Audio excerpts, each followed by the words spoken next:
panicking. Don't panic. No, I am, because I'm going to lose my job. A stitch up. It was a stitch up. Upset. When I lose the small side games, I'm upset. Because that's the fucking standard. When I don't see a team that wants to play in the Champions League. You want to play in the Champions League? Play to play in the Champions League. And the same to you and everybody.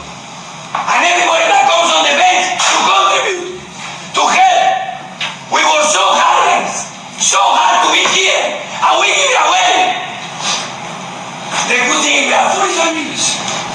Do you think the best team lost this time? I think so, yeah. Especially for 160 minutes. I'm saying that, and they are saying that because they just told me that. Who did the PSG bench? Yeah. Mikel Arteta. Oh, boss, that game against Bournemouth was crazy. The last-minute goal, we were nuts. Though some people say every time we win a game, we celebrate like we won the league. We don't over-celebrate, do we, boss? Oh, no, Martin Odegaard. I don't think so.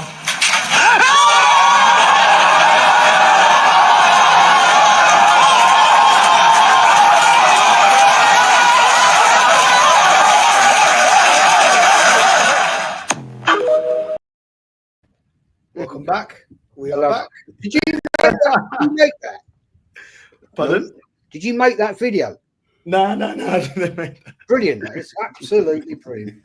Nah, I just put the clips were already obviously made. I just put them together in sequence. I wish we was the champions. I'll tell you that now.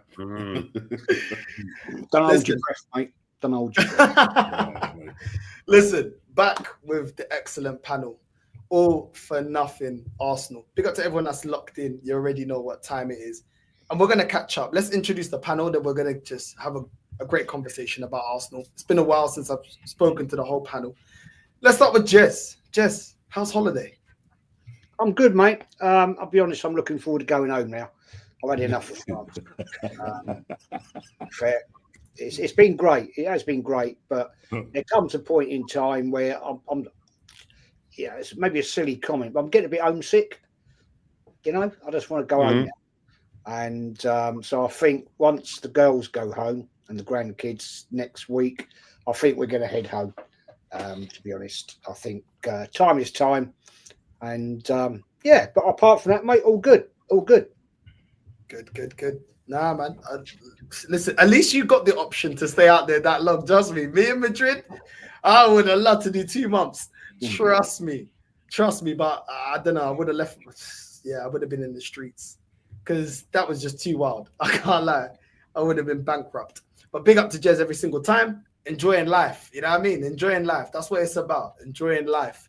Normski, what you saying, bro? Man. All good, bro. It's all good watching you in Madrid. But yeah, man. You look like you guys had a great time out there. I see you going around the burner bar. You must have had a great time around there, man. Bro, you're Spanish, man, bro, and Portuguese and Colombian, everything, man. You are the man. You are the man. You know what I mean? Anybody needs, my man is the interpreter. Yeah, yeah. So if Arteta's chatting in the, you understand, my man will be able to tell you what he's saying. But big up to the panel, big up to Jez, big up to Shane.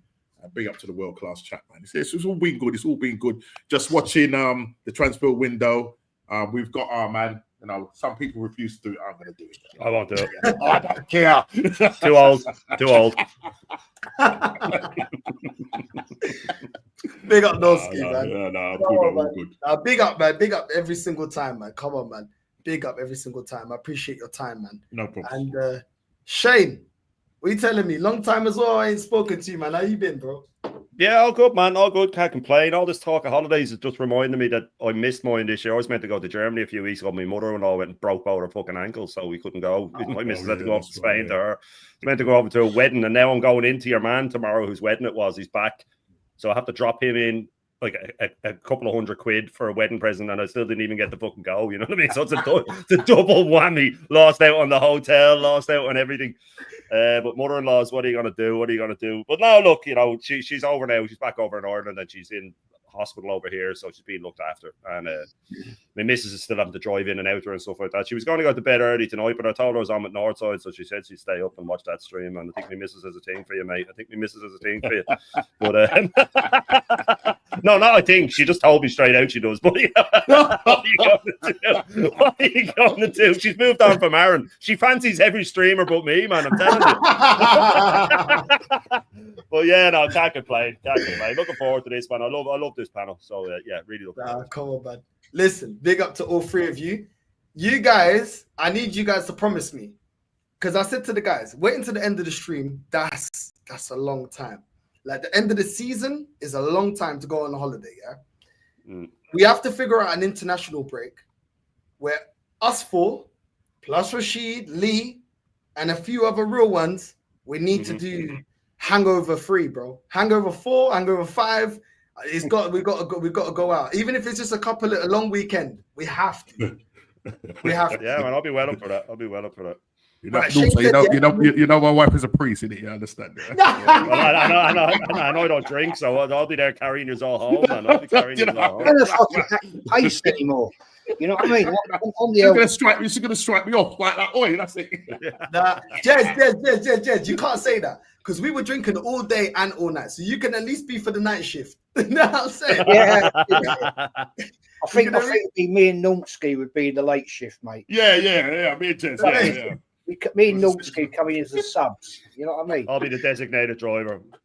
No, we've got to, man. All right, cool. Is that 3 S's? Yeah. I'll do it, yeah. I'll be well up for it, man. I'll be well up for it. I'm not about clubbing, no. I'm not into that. I'll have to. I'll give it a bit, man. I'll give it a bit. Yeah, we're big men. We'll just go to a museum or something like that. I'd say you've got a few moves in you, Normsky. Come on, man.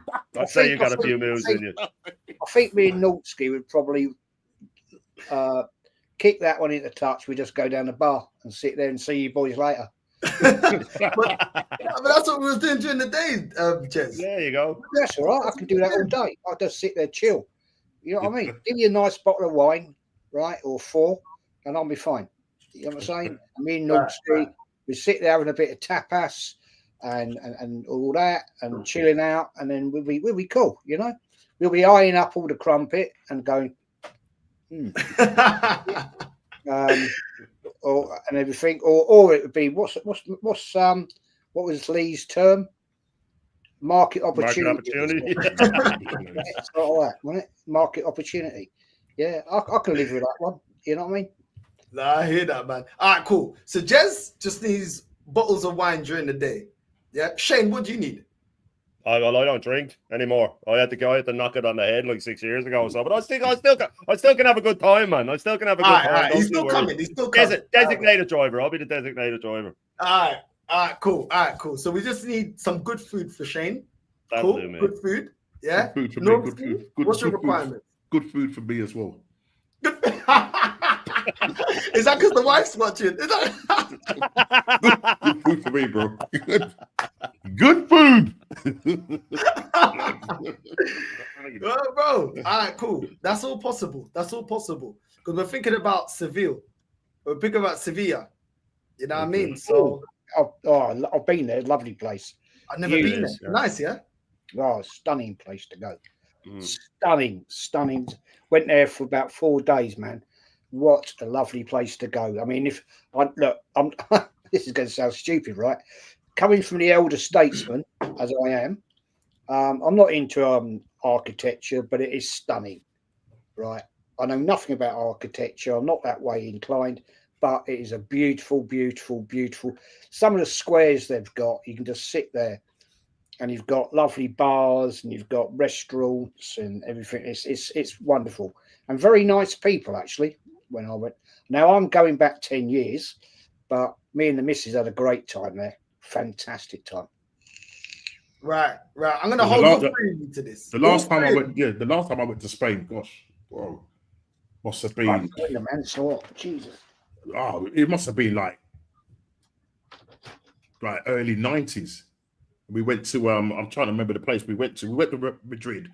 We stayed in the hills. It was like a load of us. It was like young folks went out there and whatever. So it was a long time ago. So, bro, that was the last time I went to Spain. I'm sure of it. Yeah, I'm trying to remember the place where I stayed. Alicante. I think it was Alicante. Around there. I think it was staying around there, somewhere like that. Alicante, yeah? Yeah. Nah, listen, all three of you said yes, you know. I'm holding all three of you accountable. You all said yes, you know. I just said dinner. No, but you're there. Can't we do what you call it? What's it? What they call it again? I'm trying to think of the word. It'll come to me in a minute. I'll think of the word. It'll come to me in a minute. But yeah, we could do something. We could do something. Listen, whoever wants to go, listen. I'll be there, drinking in the daytime, drinking in the nighttime. Whoever wants to just do daytime shift, daytime shift. Whoever wants to do nighttime shift, nighttime shift. We just go with the flow. We just do all that. Don't worry, it's all about, man. That's what it's all about. I just swerve to clubbing things, not my scene. You know what I mean? You get the right group of people, and it's a laugh, man. You know what I mean? Yeah. Northside and them man can do the clubbing thing. Yeah, come on. We'll tuck them in bed, make sure they're okay. I mean, yes, we just tuck them in bed. Yeah. Shane, remember, Shane is a chef. Yeah, so, there you go. Yeah. He's a chef. 20 years experience, man. Normski, Shane, and I as well. We'll be picking you boys up off the pavement, right? Right, as you fall out the clubs, and then we'll just get you home and then tuck you into bed, right? And then say night, babies, and we'll carry on. Yeah, fact. Then I'll be getting up like a spring chicken while you're all dying, man. I tell you what, only because people were a little bit iffy, is why we didn't. Because the first place that Lee found was outside of Madrid, but it had a pool. You know what I mean? It had all of that. So we'll make sure we get a place like that. We'll book it early. So you know what I mean? So you guys, you don't want to go out, but you got the pool, you've got the barbecue, you got the drinks, you got, you know what I mean? Whatever you want to drink, you got the food, you got everything good. So everyone's having a great time. Am I selling it? I'll still go out, man. I'll give you a run for your money in the club. So don't you worry, man. Don't you worry. Us Irish people can move when we want to. It's a myth that we can't. I've got them all in there, man. I can give it all of that shit, man. I'll be giving every bit of it. Don't need the booze to do it. with these looks, man. You know what I mean? Don't need to, when are you planning this in Northside next year? Yeah. Do you know what it is? Yeah. I'll see all the international breaks for next season, and then we can all agree to an international break that we can say, all right. The best way to do it. Put up a poll thing when people are suited the most, and then go by the majority. Yeah, and that's it. The majority vote gets the majority vote, and then we just. I'll give the missus enough notice to let her know. You know what I mean? So just that's what you do. You might be better off springing it on her right before you go. It kind of soaks up in her, you know what I mean? Her psyche. There you go. So she's all ready for it, you know what I mean? We got a knock for Normski. Back in the day, you had to knock for someone. Can Normski come out? Please. You still have to do that for him, Nork. You still have to do that for Norms. Can Nork come out and play? Can he come out and play? Can Nork come out and play? Norm's looking out the top window all sad. Sorry, lads. I can't come out. She won't let me come out, lads. Watching us playing football down the street. Do you know what? Yeah, I'm sure we can sort something out. I'm sure we can sort something out. Nah, listen. Listen. You know what I mean? I make sure the deal goes through. A done deal's not a complete. Set the group up, Norm. Set the group, or North. Set the group up set up a holiday group and cool. Put up we'll work from there. Let's do that. Let's do that. But now, man, do you know what? Yeah, what's the nicest thing is everyone just let everyone do what they wanted to do. Some people wanted to go breakfast, didn't. Some others didn't want to. Others wanted to go for dinner. Others like, nah, I want to chill. I'm good. You know what I mean? I'm relaxing. Just want to have a cigarette and chill. And that's what it's about, man. Being on holiday. That's what I like. Boys' holidays. It's not like women. Yeah, there's no women saying you have to do this and you have to do this now, and everybody has to do this. It's like, nah, I don't want to do that. It's like, all right, cool. We'll link up with you. Oh, you free now? Yeah, we've done what we've done. There's 2 hours. Oh, okay, let's link up. All right, cool. Let's go for drinks, bro. You three have to come to the next one. Have to. And now I will. I am going to. What is that? Is that a big 16? Is it a big 16 we're doing? Is that level? Who's the video? I could be the videographer. You know what I mean? I could be the man that's shooting all the things. And I can't edit though. I can't edit. I'll tell you that. I can't edit. No, we have to, man. We have to. But listen, let's get into some football chat. Actually, do you know what? Let's just, whoever wants to go and talk, and then we'll let each other go. And I'm not going to say one by one. Let's have a conversation, man. What do you guys think about Gyökeres? Happy? Yeah, I'm relieved. I'm relieved we got him over the line. Not gonna lie. Was watching him in the training session. He kind of, I think he looks a little bit shy. I'm not saying that, because I think he's just kind of new to the group and everything. So he was kind of like the guy out there by himself. Everybody's sort of doing their thing. So hopefully, I think he kind of clicks with. I noticed he clicks with Marcel Lewis Skelly. I think they got a team going. Pause and. Hopefully, he will get integrated into the side properly. But I'm just glad it's over the line. Do you know what I mean? But as I say, he's not the one that's going to save us and get us winning the league like some people think. It's a case of let's bed him in if he can tomorrow, because we've got the North London derby tomorrow. First time Broad is played, so if he's going to play any part in it, we'll see. I mean, you might even go through some of his press conference. I don't know if you've got that, but Arteta was asked about it, and they was going to they're going to assess him to see how fit he is and everything like that. But if he can play a little part in it, doesn't have to start or anything like that, it'd be good to see him on there. But he's a unit though, guys. I tell you, he is a proper unit, bro. When I saw him standing next to Arteta, and I can see, as you're saying, Shane, I can see later on down the road, if my Arteta doesn't play to his strengths, man, I can see him holding up.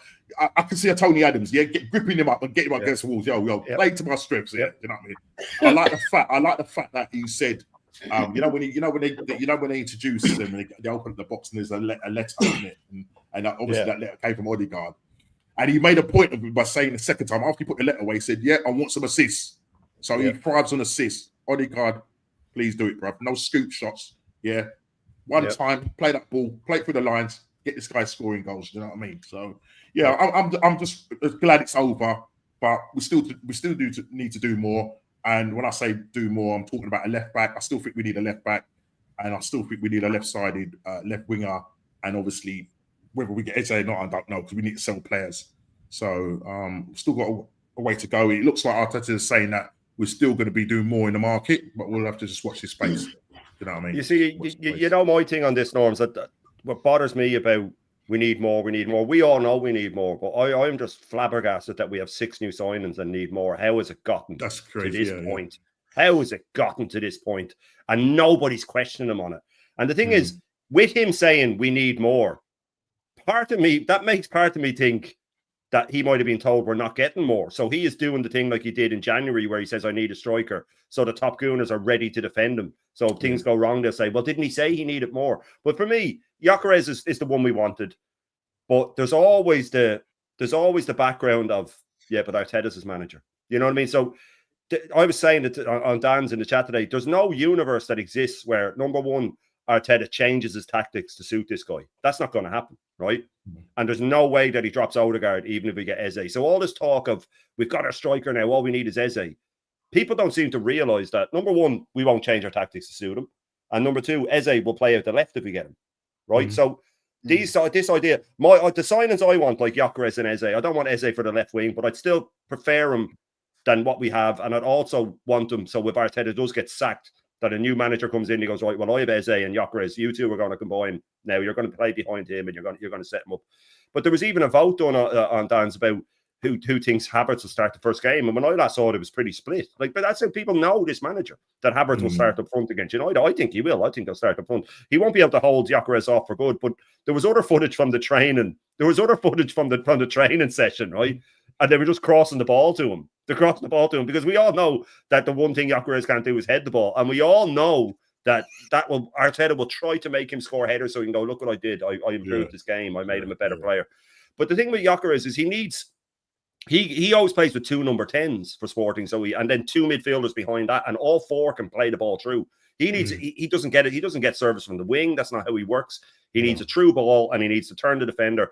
And I can just envision him making runs, and Odegaard takes an extra 2 touches, and then he's offside. He has to come back again, go again, offside again. And I can just see him getting really annoyed. And the pressure that's on this guy, I think he's fine with pressure. I think he might be a player that enjoys it. But another thing that I think he's a striker that needs to play every game. I think he won't like playing 3 or 4 games, playing fine, and then getting rotated out because it doesn't suit the opposition. And the thing is, Arteta never does that. He never rotates players out. But when it comes to Havertz, he will. He will make sure that that guy plays a certain amount of games. He will play him the first game, pray that he scores, and then hope. Then he can say, well, I don't have to play. I can play Havertz the next game, but he scored. I can't drop him. And don't be surprised if you see a press conference or an interview, a pre-match interview, half an hour before the game, the United game, with the teams that come out and Havertz has started. And he says, oh, well, guys, Gyökeres didn't get a full preseason, guys. He didn't get a full preseason, so I couldn't start them, guys. I mean, we all know that there's a good chance of this happening. Don't be surprised to see Madueke at the left. You know what I mean? You'll definitely see Odegaard. You'll definitely see Rice. I'm pretty sure that I could pick our first 11 and get it bang on already for the thing. Now we're hearing that Zinchenko's not for sale. That to me tells me Calafiori's injury is bad. But why are we shocked? The guy missed 540 days before we signed him through injury. We can't be surprised when he's injured. He's the new Tommy Yasu. He's the new Tommy. He'll be in and out of the team. Already, Gabriel has a knock. Saliba has a knock. They're going to be in and out of the team. And what happens when one of them's out? Mosquera or Kivior? I mean, these fans coming out and predicting we're going to win the league are they're in Claude Cuckoo land, as Roy Keane would say. They're not with it, man, because I still have us outside the top 4, and people are calling me crazy. You know what I mean? But the guy that called me crazy has Liverpool finishing 4th. So I mean, who are you gonna put your money on there? But yeah, with the Gyökeres thing, I'm glad we got him. If people think he's going to bang in 30 goals, they're dreaming. I think if he gets 20, he's had a phenomenal season. 20 league goals, he's had a phenomenal season. But I think 15 to 18 will be the max. And I'll finish on this. Since Arteta's been in charge, any striker we've had, not winger now, striker, not one of them's got over 14 goals in a season. In every season he's been here. So, I mean, is Gyökeres that good to really double that or treble it or whatever the people are saying? I think he'll get more goals in the Champions League. I think he'll score well in the Champions League. But yeah, it's one signing. It doesn't change all the injuries and stuff like that. You know what I mean? He's the only one that improves the team. I saw a thing today. I mean, I'd love to know the facts about this. Right? There's something, I think I saw it on YouTube, about this supercomputer that's predicted positions for next season, right? And it's Man City, Arsenal, Liverpool, Chelsea. Now, if that is correct, right? Yeah. Why can this supercomputer not predict the lottery wins? It's pure bullshit. Where do these people come out with this rubbish? There is no supercomputer that can predict that, because we could turn around, couldn't we? All of us here right now, all the people in the chat right now could say, well, Arsenal should have come first last year, but the supercomputer didn't predict all the injuries. So the supercomputer got it all wrong. So the amount of comments people, right, put on that comment about this supercomputer. Oh yeah, it's going to be a fabulous. We're going to come second again, celebrating it again, celebrating second again. I mean, where do these people live? What world they come from? Because at the end of the day, second is failure. We all know that. Yeah, with all four of us, and I get criticised by some people by saying, "Oh, Jess, you say the same shit all the time."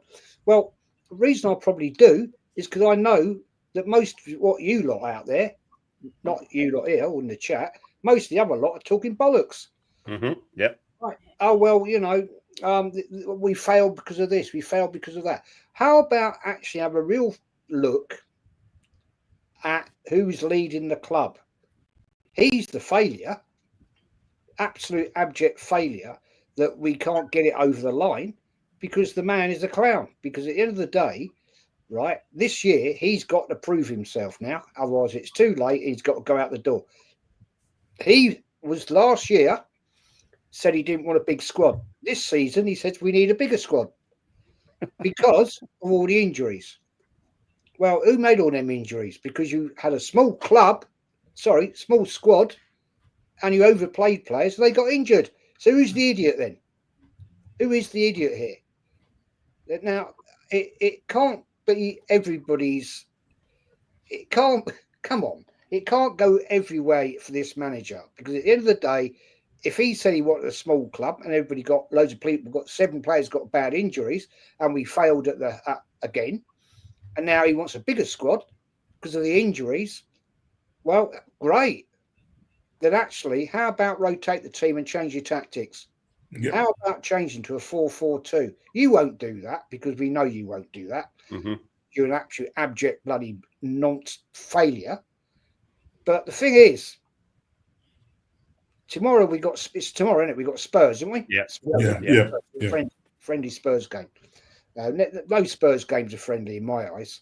It's war. But we'll see what's going to happen tomorrow, because I want to see this manager change it about, right? Put it out there and make this club look good. I doubt he will, guys. I doubt it. But we'll see what happens. He has the ability now, with some of the players that have come in, Zupimendi, Grokeres, to actually mix it up a little bit. Right? He's got Mosquito, and that's my name for him. Right? he can play centre left back if he needs to, apparently, that's Lee's told me, and I haven't seen the guy play. I don't watch foreign leagues. Some of you guys do. Yeah, he's decent. It's about time now, that he actually changes it up, and let's see what he can do for next season. But the thing is, Jez, I just want to be quicker. And people are saying that he has the big squad now, he can rotate. But he's had big squads before in 22, 23, 21, 22, and he didn't rotate. He just refuses to do it. So it doesn't make a difference what squad this guy has, because if Saka can walk, he plays. If Royce can walk, he plays. If Saliba can walk, he plays. Gabriel, if he can walk, he plays. Timber, we know, couldn't even walk. He still played. Openly admitted he couldn't even walk, still played. So there's 7 or 8 players in that team, Odegaard as well, that if they're able to walk, they're playing no matter who is coming in. And that's why I've always felt for Ethan Nwaneri that he could, I've always said this, he could come into training an hour early every day, leave an hour late, ball out, come on for 10 minutes, score a hat-trick. He knows he's never getting into 10 ahead of Odegaard. So there's no incentive for him to work hard. So if he was late for training one time or whatever it was that made this guy punish him, you can't blame the kid. There's no incentive for him to play well. And all this Max Dowman talking, all people just need to pump the brakes, man. These Arsenal fans, they jump on anything good and they absolutely flog it to the point where there's no joy left in it. You know what I mean? They're going to do the same to Max Dowman. They're already comparing him to Maradona and fucking Messi. And settle down, man. They need to settle down, man. Oh, Yamal, I heard him say, Christian say, oh, Yamal, you know, we can't compare him to him because Yamal's a generational talent. I don't think there's ever been a kid as good as him at his age. Pele won the World Cup at 17. What are you talking about, mate? You know what I mean? Like, there has been players like that. If Arteta had been Barcelona manager the last 2 years, Yamal would have about 2 games under his belt. You know what I mean? That's just a fact. He wouldn't play him. So you need the right manager. This guy's been handed a golden generation of youngsters. Lewis Skelly, Saka, Nwaneri, Emil Smith-Rowe. I still think, I always thought he had talent. You know what I mean? And now Max Dowman. Saka's numbers would be much higher if he had a better manager. He wouldn't have snapped his hamstring off the bone. Lewis Skelly would be playing in midfield. And Nwaneri would have got a lot more minutes. And Emil Smith-Rowe would probably still be with us. So people talk about all the money he spent. He's been handed 5 absolutely wonderful young players as well. You have to add that into the account of all the money he's blown. So I think when the Max Dowman thing, I just want people to calm down. If we get a new manager, then I'll get excited. But not now. Not with this manager.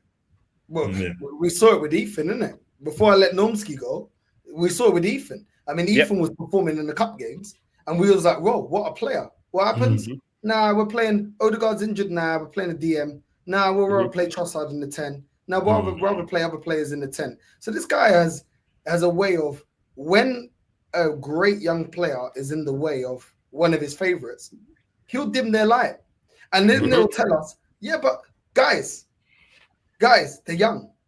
Okay, where was that energy with Lewis Skelly? Because Lewis Skelly was young, but we've been playing him. As soon as he got into the team, Calafiori got injured. He's playing every single game. So why is the young card only used when it's for Ethan? But when it's for Skelly, around the same age, it's not about the age. Yeah, you see, it's because everything that he does is by accident. Everything that he does is by accident. So the Lewis Skelly thing would never have happened. He would never have got into the side. Yeah, he was never figured in there. And his only way, he actually come out and said it himself. That the only way he could come in was that left back. And that's because he had injury to now Calafiori now has got another injury, apparently water on the knee or something like that, and he's going to be out for a little while. But give that about 2 months then. Yeah. So that was Lewis Skelly's only way of actually coming into the side. And that for me is just the way he treats young players And I don't want that to happen to Max Downham. Do you know what I'm going to say? Because like Charlie Patino, you know, everybody was right about him, and he ended up going on loan to Blackpool. Now I think we ended up selling to, I don't even know where you sold him. I think we sold him for like $1 million, 2 million to some club. He's just gone into obscurity, and we don't want him to do the same thing. I felt sorry for Ethan last season, towards the end of last season, the way he treated this guy. You know, he'd only play this guy only when Saka got injured. We was calling for him to come in, right, and play when Odegaard was out, but he refused to do it. He'd rather bring Sterling in, or I just said bring in a defensive. I'm just thinking, what is this guy doing? What is he doing? And the whole thing of having a large squad is to utilize that large squad. That's why we're in the situation that we're in, where I've said it on Shane's show, where, you know, we're going to go into this season and come around Christmas time when the games are coming thick and fast. We're playing loads of Champions League games. We're in pre-season and Gabriel's been left out. We're in pre-season and Gabriel's been left out at the side. Yeah, California's been left out the side. So what do you expect when the game is going to be played at a much higher intensity? You know what I mean? And that's why I'm saying, let's look at the whole thing, the bigger picture. Don't just sort of compartmentalize things. Do you know what I mean? And say that we're going to win the league. You've got to look at everything and say, look, these guys have come back from difficult injuries, and the problem is, then the likelihood is that they're going to pick up more injuries as the season goes on. So, you know what I mean? They don't want to hear it though, Norms. That's what they do. Sorry, Jazz, where you go? No, sorry, mate, to interrupt. Beg your pardon. Normski, that's a great point you just made there, my friend. Do you think it'll be the same boring football this season as the last season? Because with the players he's brought in, I'm expecting, or hoping at least, we'll be playing with a lot more intensity, playing at a faster pace, because I'm fed up with watching the sideways backwards, which predominantly comes from our captain in midfield.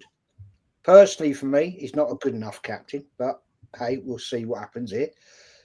But to me, if you're going to win a league, right, and it's proven, the facts are out there, right? We threw away an 8-point lead, Man City overtook and won, right? We then fell apart the next time because we didn't actually have the intensity to take teams apart. We throw away games. Last season, in the lead, end up in draws because we sit back, go 1-0 up, let's sit back. This is not the George Graham team. Look, you know, I'm not saying George Graham's football was pretty.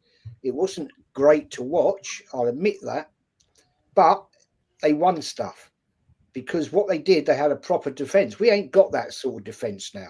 The game has changed, right? The game of football has changed. But what this manager does, he seems to have this great belief that he can go 1-0 up, 2-0 up against Liverpool away. If we all remember that one, Xhaka did Xhaka shit. Up 2-2. So I'm expecting this season, big up Lee Gunner, to actually see a much more intensive game, more expansive game, if that's the right term, to actually get this team over the line. Because if he doesn't, guys, and we capitulate, we know we're going to capitulate in the FA Cup. We know that. He's going to do that. Of course he will. He doesn't respect the FA Cup, even though it's the only thing he's fucking won. Excuse my French. But at the end of the day, he couldn't get it over the line last year in the League Cup. We failed in the Champions League, which he went for. Fair play. He went for it, but we weren't good enough. This season, gentlemen, he's got to win big. But the thing is... Oh, sorry, Jez. Oh, go on, mate. No, it's just a point you made there that I just wanted to get onto, is what you said about him locking up. And I've said this before. He does it against whatever team we're playing. So if we're at home to Ipswich, like we were last season, the worst game I think I've ever seen Arsenal play, was horrendous. And we didn't break them down for about an hour. We're popping the ball outside the box. They didn't have a shot. We knew that Ipswich are going to come, lock up, 11 men behind the ball. So he starts with 2 holding midfielders. He starts with Partey and Royce, where you're meant to start with Ethan and Odegaard in the 10 and just have Royce in the 6. Give Partey a rest. You know they're going to lock up, right? So he didn't do that. He played. Then we start throwing the attackers on when it's looking like they might hold us off. As soon as we score, he locks up. every single game, he locks up for the next 10, 15 minutes and he lets the team back into it. A team that hasn't had a shot suddenly has a load of shots. We sit back. So he never learns from his mistakes. And the thing that Norsky touched on as well, that, you know, the way the top gooners will move the goalposts to suit the narrative. And Nor touched on it as well with how come it's okay for Lewis Skelly to play and they don't use the kid card on him, but they use that on Ethan. They also word it differently, right? So Igal and the likes will say, what are you saying? When you say Ethan should have got a load more minutes, this guy doesn't trust you. What are you saying? He played 32 games. And you go, the way you word it sounds a lot more. About 28 of them were coming on for 5 minutes, mate. You know what I mean? But they word it like, oh, well, you want to know something? He played 32 games. And you go, well, that's not the point, man. You know what I mean? Why? So if you're having to sit at home and think of a way to word it to protect them, part of you must know that you're thinking of a way to word it to protect them. Part of you must know that you're manipulating things. And the thing with Lewis Skelly is, he's a top player. You could put him anywhere apart from, say, centre-back or in goals. I think he'd do a job. He's that good, right? But he started to get found out last season at left-back. He's not a left-back. And when this manager's making him invert, he's getting caught out all the time. And now he's going to give away a penalty against United, say, on the first day. The pressure starts on. The press are already out for him. You know what I mean? So he is not a left-back. He's going to get found out. He got found out against PSG. He got found out against Liverpool. And he'll keep getting found out. But the problem is, it's not his fault. And people say, we need to sign a Morgan Rogers. We have one. The only problem is we're playing him at left back. Exactly. And even with that, even with all the money spent and the fact that we had 5 left backs last season, we're going into this season with 2 midfielders as our left backs and a croc Calafiori who's a centre back. And if we get Eze then and he starts inverting, as he will if he's playing out the left, he'll naturally come right into the middle. And Views has pointed this out. And then you have Lewis Skelly coming into the middle. Every team will just knock it over to our left. We're going to get overwhelmed. And we look at, like you said, Norms, the way they dress it up, we're going to win the league. Look at this first team. They keep putting up the first team. Okay, well, Gabriel is going to be 6 months out with a grade 3 hamstring. He's already picking up knocks. First game of the season, he could have to turn. He could be out again. He's going to be in and out of the team. Saliba had injuries. He's going to be in and out of the team. Timber was playing injured. He's going to be in and out of the team. Same with Ben White. Lewis Skelly's not even a left back. Zubamendi's not used to the league. Rice is due a long-term injury. Odegaard is meant to have had an operation. They don't look at the whole picture. They don't look at the wages. They don't look at anything like that. They don't want to hear it. They just put their fingers in their ears. And then they call you negative for pointing it out. But these are just all facts. How can they not see this stuff coming? And then when it does, they'll cry wolf and say, oh, well, it's unlucky that we got injuries. The refs are against us. I've already heard that. Oh, well, now that we've got Gyökeres, now we need Eze. It was if we get Gyökeres, we'll win the league. Now it's if we get Eze, we'll win the league. And if we get Eze, they'll say, now if we get Rodrigo, we'll win the league. They'll just keep leaving excuses out there. And it's getting tiring at this point. It's getting tiring. You know what I mean? But what happened to the Arsenal that had standards? It's all gone. It's all dead and buried, man. And it does my head in. It really does my head in, man. Yeah, no, I just say, just going back to what Jez's saying about whether Arteta will continue to do what he did last season. The sad thing about it is, yes, he will. Yeah, because that's the way he is. That's how stubborn he is. He has to prove a point to everybody that he can win it his way. As I said, I just really hope and pray that he goes back to that style of football back in the 22-23 season. Now that you've got Gyökeres now, you've got to make this work. You know what I mean? I'm hoping that the other coaches around him, or especially that Gabriel Heinze, he looks like he might be able to maybe have a little quiet word in his ear roll, do you know what I mean? Because he can't do this all by himself. It's not about him. Yeah, we're not supporting Arteta, we're supporting Arsenal. And you have to do everything that's good for Arsenal, not for yourself. And at the moment, he's jeopardizing the way we're playing. We're going into games where we're dropping, 21 points from winning positions. 21 points from winning positions. 14 draws, guys. I mean, that's just ridiculous. Yeah? And then, if you say that, then they'll say, well, you've got to look at the season in its context. You've got to look at, the injuries. You've got to look at the refereeing decisions and blah, blah, this. Everything is, why can't you just go out and play a game of football without blaming external factors? Yes, everybody plays 38 games. Everybody has a referee and whatever. You just want to highlight that because you just want to protect the manager. And that's all it is. It's just you going out there and protecting the manager and just, Arteta coming and saying, give me some hope. Here's some hope, guys. I've got some hope here. Yeah. The dope or the hope dealer. That's what he is. And unfortunately, these guys fall into that trap. I was talking to a guy today, an Arsenal guy, and he was saying like, I think he was saying, look, I'm giving Arteta one more season. Like, you know, he goes, I mean, we was kind of talking on the same lengths, but I said, look, I know you're a top goon, and he laughed, like sort of thing. And he said, look, I'm going to give him one more season. But I said, what will it take for you to say enough is enough? And he says, well, if he doesn't, you know, if he finishes like fourth and he doesn't win a trophy, that's it. That's the end of it. I said, well, so I said, what if he wins a trophy and finishes fourth? And then he went, like, because he's more about winning a major, like a Champions League or a Premier League. But he had a kind of, he goes, oh man, you caught me out there, you know. And then he was talking to me about managers. I said to him at the end of the day, I said, you might say to me, I've said I'm Arteta out, I've been Arteta out for a long time. And you turn around and say to me, who else is there? And I said to him, well, what if he walks away? What would you do? Well, I'll go and get this manager. Well, then the manager's available then. You can't just say who would you get. And then when I say if he walks away, their manager's available. So, you know, I think 15.6 million a year, every manager's available. Exactly. Anybody, this is what I'm saying. I mean, at one point, Inzaghi and Enrique were on less money than him combined. Combined, yeah. Yeah. You know what I mean? 15.6. You're paid that, so I expect more from you. If I'm investing in something and I don't see no return, I'm going to start asking questions. Yeah? And I'm thinking at some point the owners are going to start asking questions, but I think the owners is like, well, bro, if he finishes fourth, and I know this, I think if he finishes fourth, I still think they'll keep him because he's finished fourth and he's going to bring in Champions League money.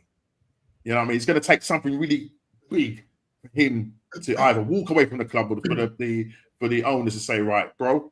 And Burton says, listen, guys, I've got what's his name waiting in the wings. Yeah, I've got the manager waiting in the wings, you know. And we can bring him in from Atletico Madrid. We can bring him in now. Just tell me when, and I can do it. So yeah, he's protected. And the guy did admit, I was saying to him, he's the most protected manager. And he said, yeah, I can't lie, he's protected. He's absolutely protected. You can't say nothing wrong about this guy. So you know, this is what we're dealing with, guys. We're hitting our heads against a brick wall, and as long as you've got top fans out there protecting him, it's going to be a tough battle out there. But we got to hold the standards up and keep going. We call bottom gooners negative all we want. We just want standards for our club, and that's all it is. It's just us saying, because at the end of the day, they can turn and say, well, he's won a Champions League and he's won a thing. I'll say, fantastic. I'm wrong. But who cares? We've won something. Arsenal have won something, not Arteta. Arsenal have won something. That's the point. That is the point, Northside. It's not personal to him, trophies. It's the club. That's what I'm saying. It's for the fans. It's for the fans. You know what I mean? I mean, that guy, what's his name? Last week, I was on Dan's. And that guy who hosted it, Christian, fair play to him for hosting the show. But at the end of the day, as I said to him, it's that thing behind me, right? It's that. That's what I support. I support the club, not the manager. I said to the guy, you know, shut him up quite nicely in a nice way. I said, I've seen many good managers come and go. But at the end of the day, all managers will go, but the club will always stay. Facts. And then that is what I don't understand about modern day fans. They're supporting Arteta. He will go one day. At some point, he will leave the club. And that is what you now got to support, which is right behind me. Yeah, that's what you support. You don't support managers. We've had some great managers. We've had some bloody shit managers. And this, sorry to say it, gentlemen, but in my lifetime of supporting this club, which is a bloody long time, this manager is the worst. He's worse than Terry Neal. People say, how can you say he's worse than Terry Neal? Well, Terry Neal got to 4 consecutive cup finals. On a shoestring budget as well. On a shoestring budget. But the support is from the club. Yeah, people say to support the manager. The club support the manager by his wages. The club support the manager by getting his transfers or the players that he wants to spend. They support the manager. We support the club. Their manager is what they believe in. We believe in the club and the greatness of the club. That is absolute facts from you, Jez. Absolute fact. But from all three of you. That's why I just let you lot talk. I didn't even interrupt for a while. Because I'm just like, you know what, yeah? This manager, yeah, he would have loved, yeah, the talent that we're getting in the attacking areas doesn't suit his agenda. His agenda is defense. We'll nick it on a 1-0. The best talent coming out of the academy right now, attacking players: Saka, Ethan, Dowman, Skelly. You're not playing Skelly in his best position, yeah? You're playing him as a fullback due to your failures of identifying a proper left back. That is why you're playing him there. Because his best position's in the midfield. But because you want to shoehorn Zubimendi, Moreno sometimes, man like Declan Rice, because you want to be playing 2 DMs all the time, you're sacrificing the best position for Lewis Skelly. Yeah. You don't want to play Ethan because you don't want to get it wrong with your boy Odegaard, even though Ethan's got a higher ceiling. He's got more talent. We can see it as fans. Dowman has more talent than Odegaard. These 2 players, youngsters, are producing what we've been begging for Odegaard to do for years. Only when we change the system do we see more of that from Odegaard. But the fact that these 2 players, Ethan and Dowman, can do what we're asking Odegaard to do in a defensive team, in a defensive setup, shows you how good they are. Because they don't have the support that Odegaard had 3 years ago when we were playing attacking football. They don't have forwards going forward and making runs. They've got players sitting back. They've got players being defensive-minded. The manager shouting at them, get back, Skelly, get back. When you go in there, then get back. Don't overlap Martinelli on the left. Don't Odegaard flipping Madueke on the left. We need you to kick back. Make sure that flipping Rice stays back. We're not going to commit too many players forward. And yet they're still producing what we've been asking Odegaard to do. And the only time Odegaard can do that is when we play attacking football. What does that say about these kids? Arteta's fuming about that, bro, because he would have much rather that we developed another centre-back, left-back, defensive midfielder. But we're actually developing players that are attacking players that got flair. And how are these players coming up from the academy are better trained in attacking areas than seasoned veterans that you're getting from abroad that got a high ceiling? Oh, this guy is going to unlock Martinelli. Fuck all of that. Dowman's like, unlock who? I'm unlocking the whole team. Yeah. I should start. That's what I'm trying to say. They come from the academy where the academy is producing these, as you said, these great attacking players and everything. But as soon as they come into the first team, Arteta kills it. And that is the problem they're in. You're meant to be now taking them to the next level. You know what I mean? But it's just like Saka. I mean, under Wenger, you know, for that short period of time, and under Unai, Saka was developing. You just saw Saka like it's thinking, bro. Under Arteta, you know, what I mean, he's become too robotic. He's not the same Saka that I used to see back. You don't see him taking on players, though. You don't see him taking on players. Because sometimes I ask myself the question: is it me or is Saka couldn't take on players in the first place? But I'm saying, no, I'm sure I've seen this. I've had to go back and look back at old footage of him, you know, taking on players. Right? You know what I mean? When he was playing on that left hand side, bro. Do you know what I mean? Playing as a left, I mean, that's what he started as a left wing back. You know what I mean? I'm thinking, as soon as he's coming out, it's just like, why can't this guy beat players? Yeah, and then on top of that, Arteta is playing him until the guy has nothing left, running him literally into the ground till, you know, 2-3 players are put on him and he can't beat them. I just wonder why, because he's so tired. So tired. Defensive work up and tracking back. Yeah, it's like View says, Norms. View says that Arteta turns all these sharp knives into sporks. You know, the sport thing you get that's half knife, half fork. He blunts them. He blunts their edges. And I haven't seen a golden. I don't want to say golden generation, but this amount of top talent come through since the 80s when Merson and Rocastle and all came through. They were more spread out now.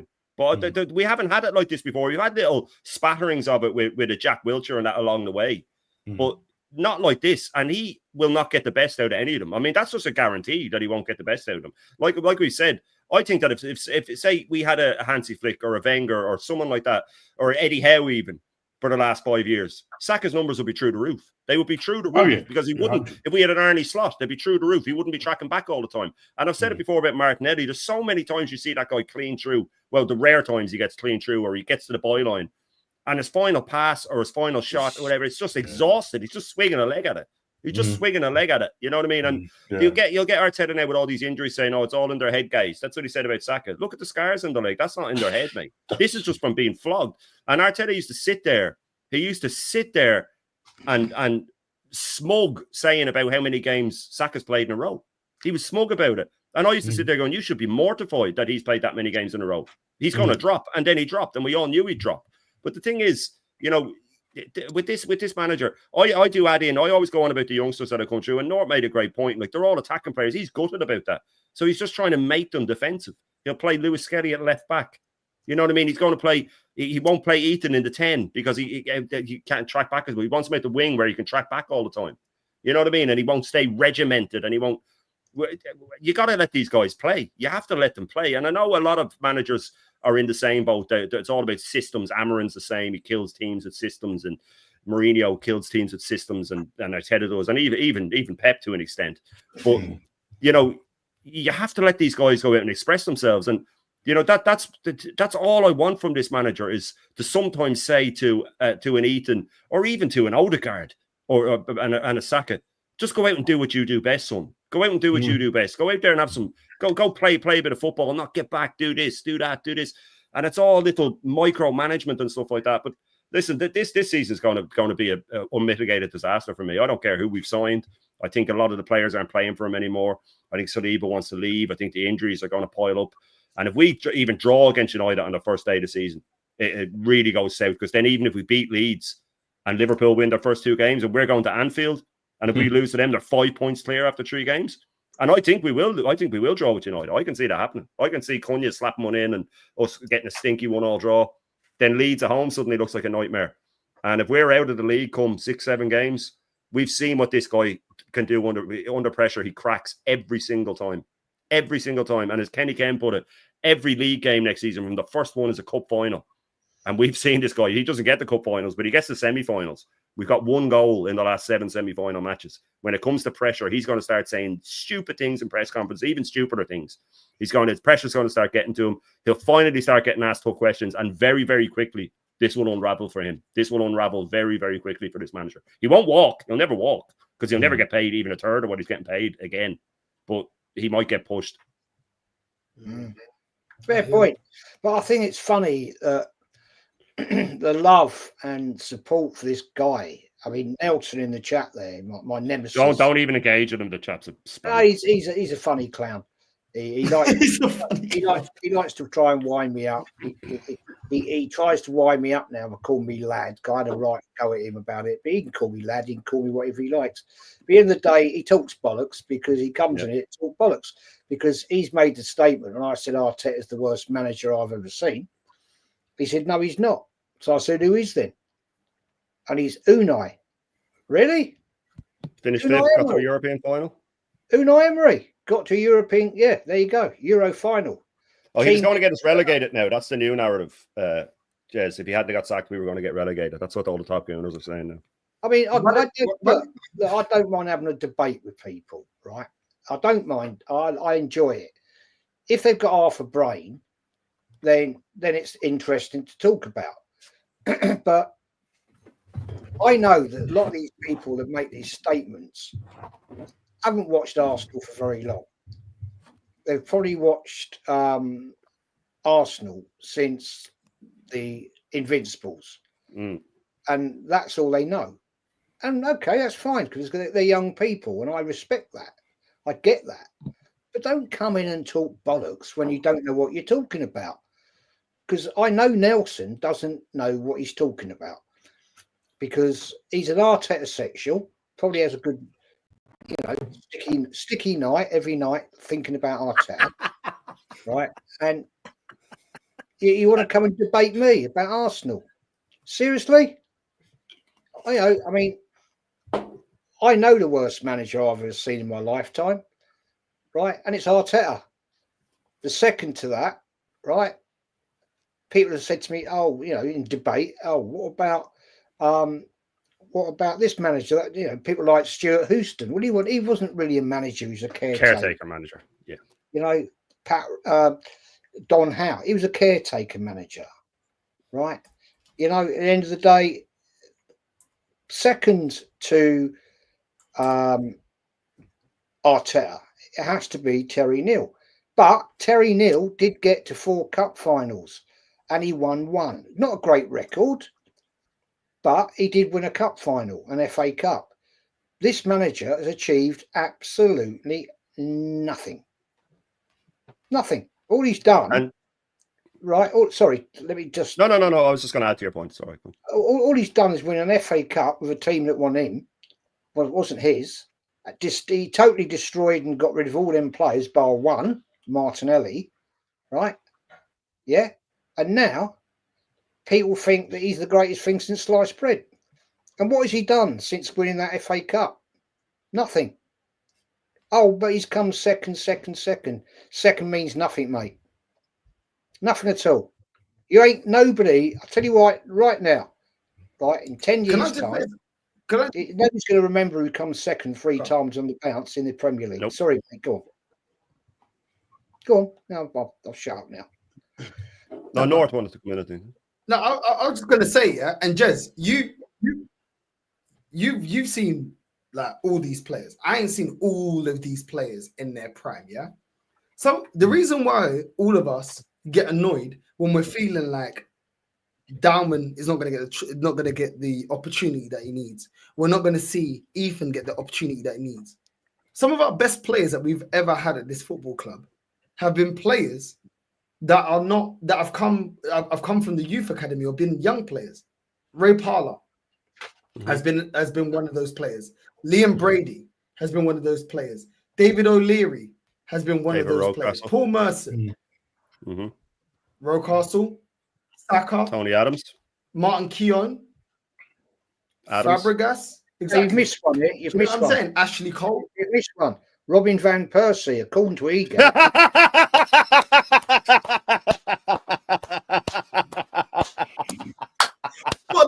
got that guy from final. Bro, this guy's shameless, man. Do you know what I mean? Like, when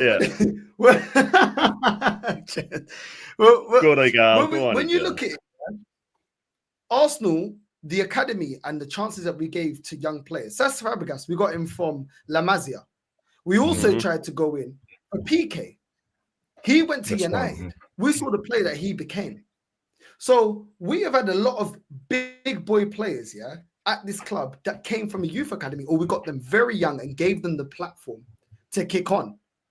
Diaby, if it wasn't for injuries, he would have kicked on because when he was fit, he was a baller. He was unbelievable. Yeah. And people forget that because of the injuries. He was an absolute baller. When we got rid of Fabregas, we had flipping Alex Song. Alex Song was doing the defensive work and still contributing a lot of what Fabregas was doing. Wasn't as good going forward, but he contributed a lot going forward. We've had many players. When we got Adebayo, I didn't even know who he was. I didn't even know who he was. When we got Van Persie, I didn't even know who this guy was. And Van Persie had a lot of injuries at the start of his Arsenal career. His trajectory was very hit and miss. Keep getting temperament injured, as well. He was getting sent off and things. He had to get that out of him. Come on, bro. We saw it. But we gave the platform for players to prove themselves or not. Some of them didn't. We know this. Wellington Silva didn't prove himself. Miachi didn't prove himself. Carlos Vela did decently in La Liga, then went to the LAFC and did amazing. But he didn't do that for Arsenal. You know what I'm saying? Eduardo, ball until he snapped his leg. Oh, boy. Yeah. So we used to give the platform to players to prove themselves. What I don't like about now is we don't identify the manager, shall I say, doesn't identify the best players that he can get the most out of, that has a high ceiling, doesn't give them the chance, and then gets rid of them when in reality it's like, how is this manager celebrated as a player that gets the most out of players? But then we're seeing Emil Smith-Rowe kicking ball and doing what he's doing at Fulham. You chose to get rid of Emil Smith-Rowe to keep Fabio Vieira and Lokonga. I'm not saying Emil Smith-Rowe is the creme de la creme, but bro, he's flipping better than them two bums. Them two bums couldn't even get into the flipping bench. He's better than Odegaard. What are we doing? He's better than Odegaard. Smith-Rowe's better than Odegaard. I'd rather have Smith-Rowe on my team than Odegaard. He gives them a chance. North, what the F are you on about? He gives them a chance, yeah? Okay, let's get into it, yeah? Ethan was producing with 10 minutes to the end of the game, week in, week out. What chance did he get? Because when Odegaard got injured, that was a prime chance to give Ethan the minutes. What was the excuse then? Because Didn't you wanted put him on to against put him PSG. against Preston North End, yeah, you're giving him a chance. What about in the league when we actually got our main number 10 injured? Why the fuck did he not get him? What are you talking about? You've been in the chat chatting shit. The only reason Skelly's getting into the team because he knows Zinchenko is trying to get rid of. He knows that Skelly is better than Calafiori. And man got gas because Calafiori scored a goal against Flippo Man City, yeah? Well, guess what? He's a fucking liability in all the other games that he was available for. He was a liability. So what are you chatting about? He saw Timber was dispossessing flipping Ben White at right back. And Ben White was flipping injured. So what are you talking about? And now that Skelly got into the England team, he already knows that he can't put Timber there because Skelly's now a favourite. What are you chatting about? You're chatting absolute bollocks, bro. What opportunities he's given to young players, bro? He gave Nketiah an opportunity. Is that the player that deserved more minutes than Ethan? Are you serious? Is that the player that deserved more minutes? He's given Martinelli minutes. What the fuck has Martinelli done yet in comparison to Ethan? What has he done? What game has he changed? What goals has he scored? What impact has he had off the bench? You're chatting bullshit, bro. So when you want to talk to me about, oh, you man are complaining, chatting shit to Jez, chatting shit to flipping Shane and Normski, yeah? Come with the facts, bro. Come with the facts, because we're talking about giving opportunity to players that are actually producing now. And most of them, it's their first year in men's football. It is an embarrassment that we have players through the youth academy getting better trained. Do you know what? Get the youth coach as the main guy. Because I'll tell you what, I'll say this, yeah, they're better trained, they're better coached, should I say, not trained, better coached than these players that he's brought through the door that can't get it. Why can't we see the same performances from Marquinhos? Arteta brought him in. He's a young player. He's part of the youth squad, but we sold him back. Why didn't he develop him? Why didn't he develop ESR? I thought we're going to unlock. I thought this is part of the youth project. What are you chatting about? Chatting shit. He's never improved any players, though, North. Not even young players. He's never improved anyone, especially attacking players. He doesn't improve players. Never has. And the thing that gets to me when they say, oh, he gives young players chance. If he gave young players chances, why did Heaven and Obi go to United? They didn't go. People, the top gooners painted about they wanted more money. No, they knew they'd get football there. They knew they would get football there. Heaven was looking at Saliba and Gabriel and going, if those two can walk, they're playing. I'm not getting in his team. I want football. And more power to them for going. Don't be surprised if Ethan was thinking about leaving. And I wouldn't have blamed him. I've said it many a times before Ethan signed his contract. If he leaves, I wouldn't even be mad at him. Wouldn't he? Because they weren't good enough. Okay, yeah. Obi was just smashing records all over the place, mate. Talking absolute bollocks, man. That guy's going to be a top forward. Top forward. I'll tell you why I let him go, because he's a forward player. Heaven was a steal. There you go. Look. And then he left, oh no, the top gooners painted him straight away. He's money grabbing. Just like AFTV tried to lay the groundwork for Ranieri. He's 18. How could he be demanding football? They were fucking child-proofing it for when this manager loses him. This is what top gooners do. They mud anybody who leaves. Do you know what's funny as well? When these top gooners were clapping Gyökeres for going on strike. I was only thinking the other day, imagine Saka did the same. They would eat him alive. Eat him alive. Imagine Saliba said, oh, I'm not coming back. I want to leave. They'd say he's disgusting. How could he do that to us? We're Arsenal. When Gyökeres does it to Lisbon, oh, he's brilliant. Look at the passion. He wants to play for us so much. We have let two play. Yeah, Cheeto is better than Hoyland. He's much better than Hoyland. He will be a top forward, by the way. That guy was banging in goals. He was like Max Dowman in the U team. He was playing for the under-18s at 14. He didn't leave because of money. He left to get football because he knows this manager won't play him. And what really annoys me about him, and I've said this before, was when he took credit for Lewis Skelly. He dismissed everything that Hale End had done. Hale End have had that kid there since, 7, 8 probably? They've nurtured him. Great midfielder. And then as soon as he gets an interview and they say, oh, Lewis Skelly did really well at left back. Oh, yeah. I saw him in one training session, guys, and I knew he was a left back. So he just dismissed everything that Hale End had done nurturing that kid. And then he sees Ethan as a winger, being trained the whole time in the youth system as a number 10. Nah, he's a winger. Because I want to put my little touch on him. Same as Skelly, move him out of position. The other two, they won't get in the team, so just let them go. letting those two kids go was an absolute disgrace. And Nelson's in there saying, "Oh, well, Lewis Skelly will be England's left back for the next 10 years." Because I promise you, if we get a new manager, he won't be a left back anymore. He won't be a left back anymore. A proper manager will come in and go, "Right, you're playing in the 8, mate." It's just, it boggles the mind the way their head works. They just can't see. They can't see what's in front of them.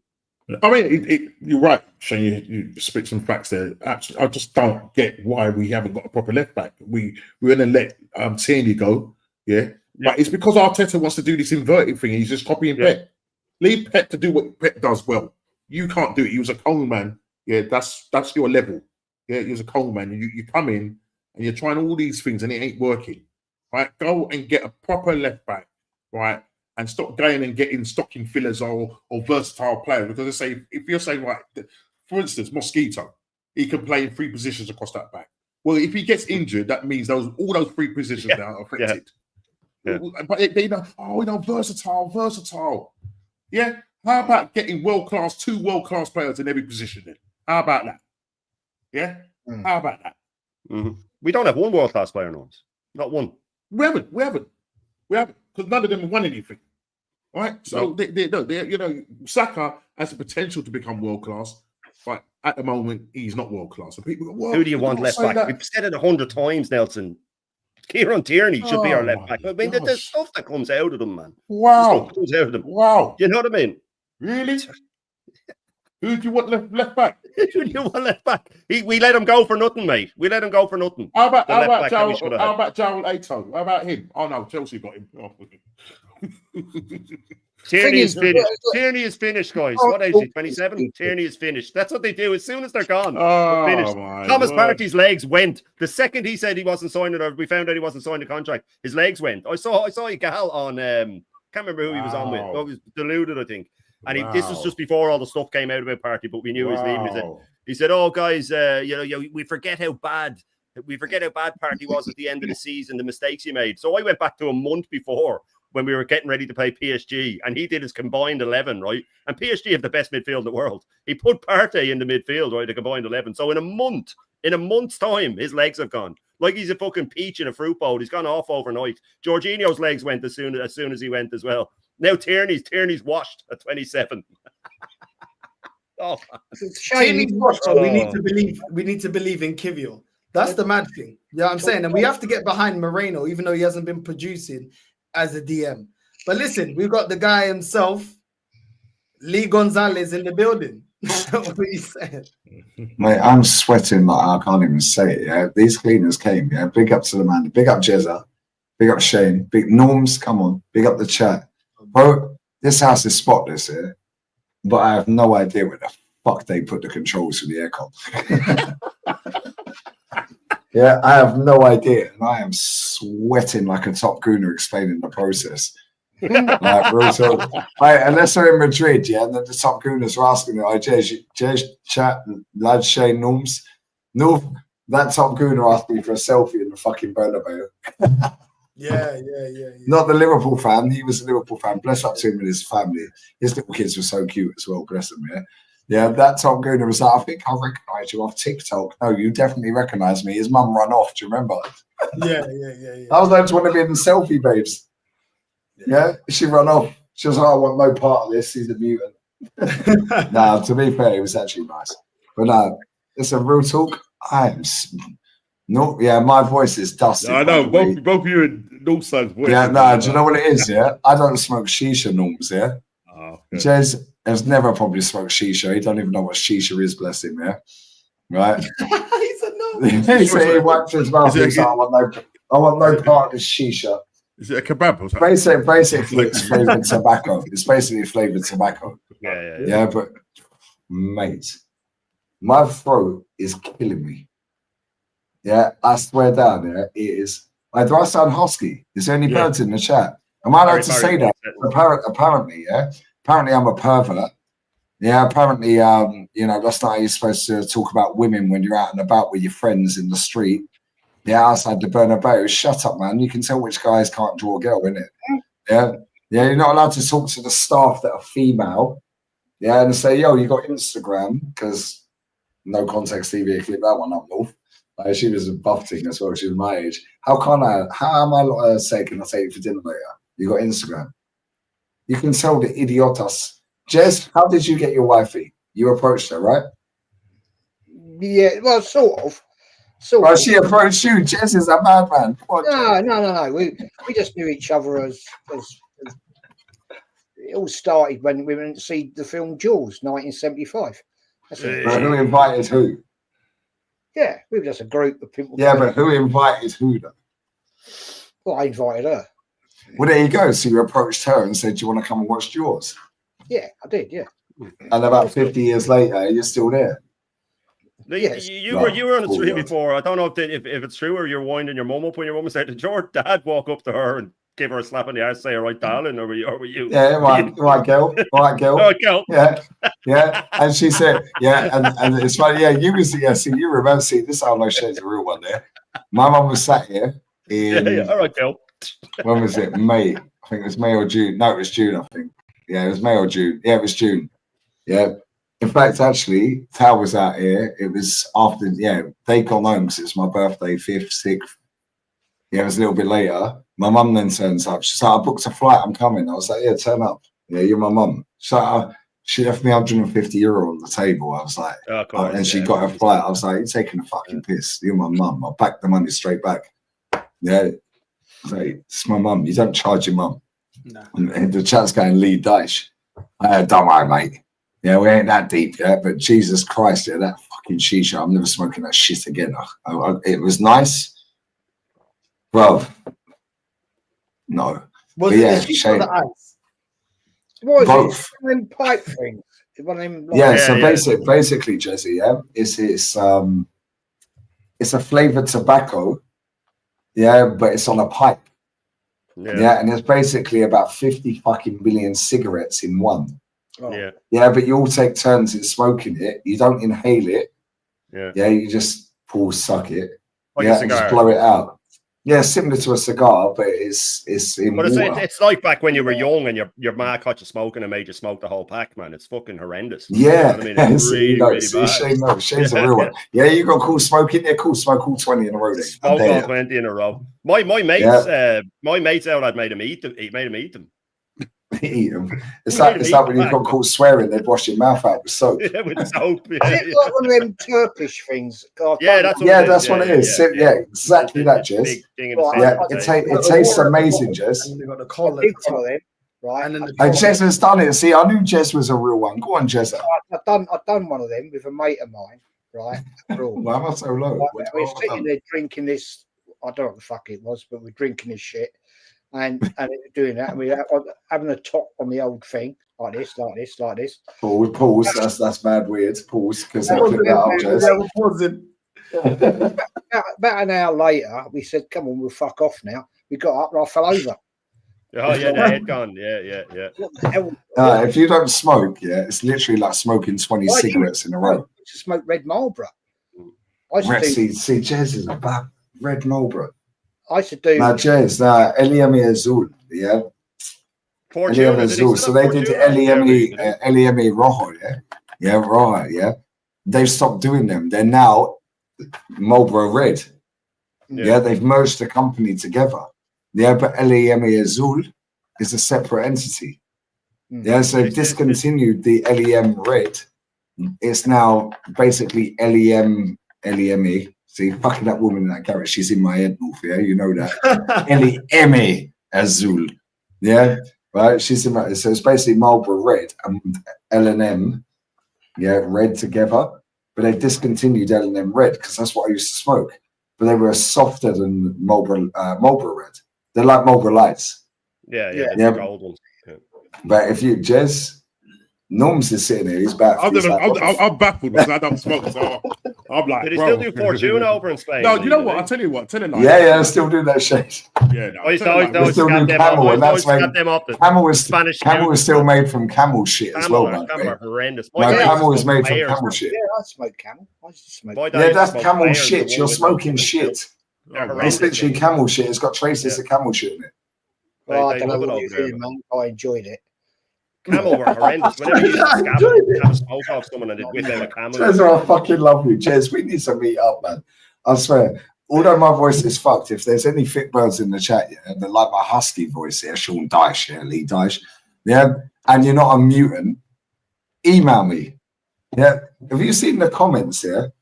Real talk. I'm going to say this, I'm going to shout because I was listening. I've been looking for my aircon unit since I got in, like the controls. I have no idea where it is. And Arsenal play tomorrow. Literally like 12 hours. And it actually sounds like I'm drunk with my voice being like this, but I'm not drunk. Yeah, I literally went to Keith's house, had some food, had a couple of beers, a couple of cans. Yeah, and I'll come home. Yeah, but it sounds like I'm waved because my voice is fucked. Yeah, that's the sign of a good holiday, man. The sign of a good holiday is it all being born and no, I swear down. The only thing that was missing was she can come in his pools. Yeah, mi princesa. The only thing that was missing was real ones. Well, we've already signed up for the next one, Lee, earlier on in the stream. Next one's Sevilla. The next one's Sevilla, bro. North's already pinned us. Next one's Sevilla. He's setting up the group after this, man. I'm well up for it. In that Colombian club or whatever you were at.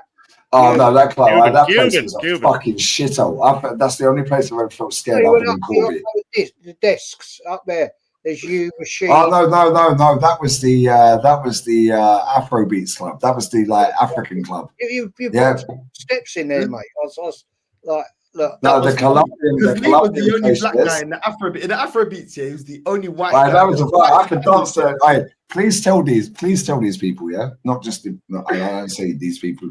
Please tell everyone, North, yeah, reggaeton and Afrobeats, I can dance, right?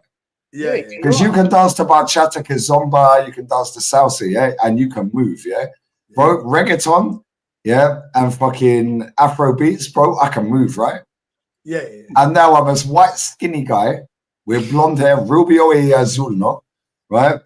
And now all the putas that are all Venezuelan that are buff, bro. I swear, why are all Venezuelan girls sexy? And why are they all on the game? Like, fuck off, I ain't paying. You have to pay me.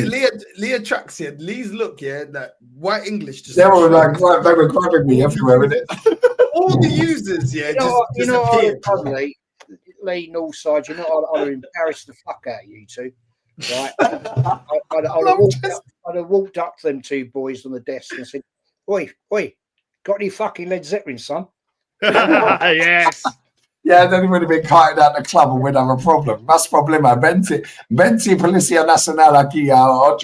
Bro, I swear, rapido, muy rapido, yeah? 20 police, rapido. Yeah, Nacional. We ain't fucking with them. Big up Hendon Guna in the chat as well. Night, brother. Love you. Yeah, but now, real talk, yeah? I can dance to Afrobeats and to reggaeton, yeah? Yeah. North, you know that, yeah? You see all these fucking putas, yeah? I said to Rashid when we went to the club where I fucking got it was only me and him. How's it the most expensive place? What did he do to me, bruv? Yeah. What did he do? Yeah. And I said to him, don't give eye contact with that thing over there, and that thing over there. We're the only two people in the fucking VIP. That's it. Yeah. What did you have? What did you have? Like at the restaurant? Well, food. Yeah. We was eating everything. We was eating it's haram for Rashid. Yeah, but pork, he can't eat that. I'm not taking a piss. I just want to know. Cheers, I love you. Chorizo sandwich. We had a chorizo and cheese with a bit of ensalada. Ensalada, yeah. You know what I mean? There's a pina colada. Now I've got to ask you this question, right? Now, my favourite Spanish breakfast, right, is grilled sardines on toast. Jez is my vibe. Jez is my vibe. Do you know angulas? Angulas. Do you know what angulas is, Jez? Octopus. No, you know what angulas is, no? Isn't that octopus? I don't know. Fucking angulas is like they're like skinny baby little. They look like eels. But they look like worms. Yeah, and they're called angulas. Yeah. Yeah, they're called angulas, yeah. If I showed them to Northside, they'd probably throw up. Yeah, that's when you said that, yeah, Jez? You're my vibe. Yeah, because you take them straight out the tin, yeah, and pour them straight on you put a bit of butter on the toast, I do sour bread, Yeah, sourdough bread. I like anchovies, but no, it's not strong. I like anchovies. Similar. Yeah, they're called angulas. Yeah, but they look like worms. They're baby Yeah, eels. but they're silver. Baby They're eels. silver. They're baby eels. Yeah, they're basically baby eels, like kind of. Yeah, big up Kyle Walsh, man. Come on. It's over by Halloween. No, it's already over, bruv. It's already over. But don't worry, my throat's fucked, so we're over already, bruv. But no, Jez, you're my vibe. Yeah, you're my vibe. Yeah, we were just on it. Jez, I swear to I said to North's a warrior. North is my brother, yeah. I swear, Jez, yeah. This fucking guy, yeah, I swear, anyone fucks him over, yeah, I swear I'm weighing you all in. Yeah, I don't care. I'll find you. Yeah, well, this guy is my boy. That already happened, in it, you know. Nah, nobody cares, bro. Yeah, I listen. No entiendo. No entiendo. No entiendo. No entiendo English. You know what? Yeah, it would just be great to see Shane, Normski, Jez in person. Everyone's talking, having a laugh. I'm signed up, man. I'm signed up for the next one. I thought I was going to Germany. I would have gone to that. I thought I was going to Germany. I thought that's what I was going to Germany. Fuck the Germans. We're going to Sevilla. I don't want to kind of let everyone say, yeah. Our mother-in-law had to go and cripple herself. The boys said, yeah. All three of the boys said, yeah. We're all going to agree. We're all going to vote. We're going to do a vote, and the majority vote wins. Jez already said yes. Yeah. Shane said yes. Normsy said, and I'm pinning it. I'm going to make sure I clip that, and I'm going to keep that in the vote. Designated driver, man, and chef as well, man. There you go. Look. Not the next international break, but the international break that gives everybody enough time. That says, that we can just all go out because it's international break. There's no games that we have to follow. Right, it has to be Spain, bro. Come on, Sevilla, please, Sevilla. So I swear down, yeah, that is the best city in the world. Love it. Sevilla is the best city in the world. Yeah, it's great. Love it. You see, this motherfucker. Yeah, it took me to some ghetto. Yeah, so you see when you watch when I do the show, the watch-alongs, and I watch Leganes. Leganes is a province in Madrid, but it's south of Madrid. You have Getafe north of Madrid. You have Leganes south of Madrid. This motherfucker, night one, takes me to the Rago. It was like watching Gomorrah. Yeah, am I lying, bro? There were shady motherfuckers everywhere. Yeah, and I'm like, they're all Colombian. They've all got tattoos under their eyes with the eye drop, like the little drops. They've got tattoos shaved on their head. Yeah, and they look like telenovela. You know, when my missus watched telenovelas, yeah? Yeah, and they're all like, and they're speaking in slang, yeah, Colombiana, South American Spanish. And I can understand a lot. I didn't realize how much I could speak Spanish, yeah? Right? Let alone understand, yeah? And I'm like, this is sus, yeah? And you're talking to them, yeah? And then they followed us to the club. Do you remember them two idiots that followed us to the club? Yeah, they're full of some bitches. Oh, we'll buy you a drink. No, but bro, at any point they can just put a strap out. They were shady, bro. And then we're in their ends. No. We was in the ghetto. North, I swear, where the club was, it was stairwell that way. The club's in the middle. But the stairwells to Gomorrah. The ghetto has a flavor. Fucked. The ghetto has a flavor. Once we got in and we fucked them idiots off, everything comes from. But Lee, the ghetto's where everything comes from. Shady, reggaeton comes from the ghetto. Do you know what I'm saying? Bashment comes from the ghetto. Like all the good stuff, hip hop comes from the ghetto. The ghetto has everything. It has the whole. Yeah, but you took me to the worst area. Even the taxi driver, stop lying, yeah. Even the taxi driver who we were speaking Spanish to said, "Yo, be careful around here because this is not a nice area." Even he said that, and he's Spanish, and he lives in Madrid. Am I lying? Yeah. He said, "Be careful because this is mad." Yeah, but what did you do? No, but hold on. What did you do? This guy, yeah, the driver said, "Yo, be careful." He says, "It's a place. You know, be careful." You know, Lee goes in this. Right, we are here live in the. No, you told me it was Getafe, and I told you it was Leganes. Yeah, this guy told me it was Getafe. Getafe is north. Yeah, so when we were seeing the signs, you had security with you, man. You know what I mean? You had the we had Rashid, yeah, but Rashid looks bigger on camera than in real life. Does he? Rashid's a real one. I can't lie. Rashid is a real one. Real guy. Yeah, but we were driving. I was going Leganes. That's where Dave lives, David. In the stream, Dave. I was like, Leganes. I now know we're going south, and I'm like, anywhere south is a ghetto. Yeah, you were like, are we north? Are we really in Getafe? Anywhere south, Jez, is a ghetto. So what, you're looking for a night out in Bermondsey? You know what I mean? No. We ain't looking to go southeast London. We're not looking to go South London at all for a night out. But this fucker here is. Yeah. Then he takes us to Dominican. Me no black, me Dominican. No black, no black. No, I said to Lee, yeah, just to clown, yeah, when some Dominicans say they're not black, yeah, I said, look around the club. Now remember when they say me no black. Bro, I was one of about 4 white people in there, and the other 3 were Venezuelan, and they're not even white. Lee laughed because he knew what I was getting at. Yeah, me no black, me Dominican. They don't claim themselves as black people. Why? What's that all about? But they all sat there, and we see these 2 firms arguing with each other from across the room, smoking their shisha. One's got a big gold chain on with it. They've all got the shades on, yeah. But North went to the club with the Dominican shades on. Yeah, and I'm just saying they're dancing. Yeah, and then all of a sudden I pulled the fit Venezuelan things. To be fair, actually, I take that back. Rashid did his thing. Google Translate works. Yeah. but now they're just ponces. Where I live, they're all putas. North, you know this, yeah? They all want to fuck. Jez, Shane, Norm's chat. Where I live, they're sexy. These Venezuelan girls are buff. They're so pretty, man. And they got banging bodies, yeah? But I know they're hookers. So when I'm in these clubs in Madrid, I know they're hookers.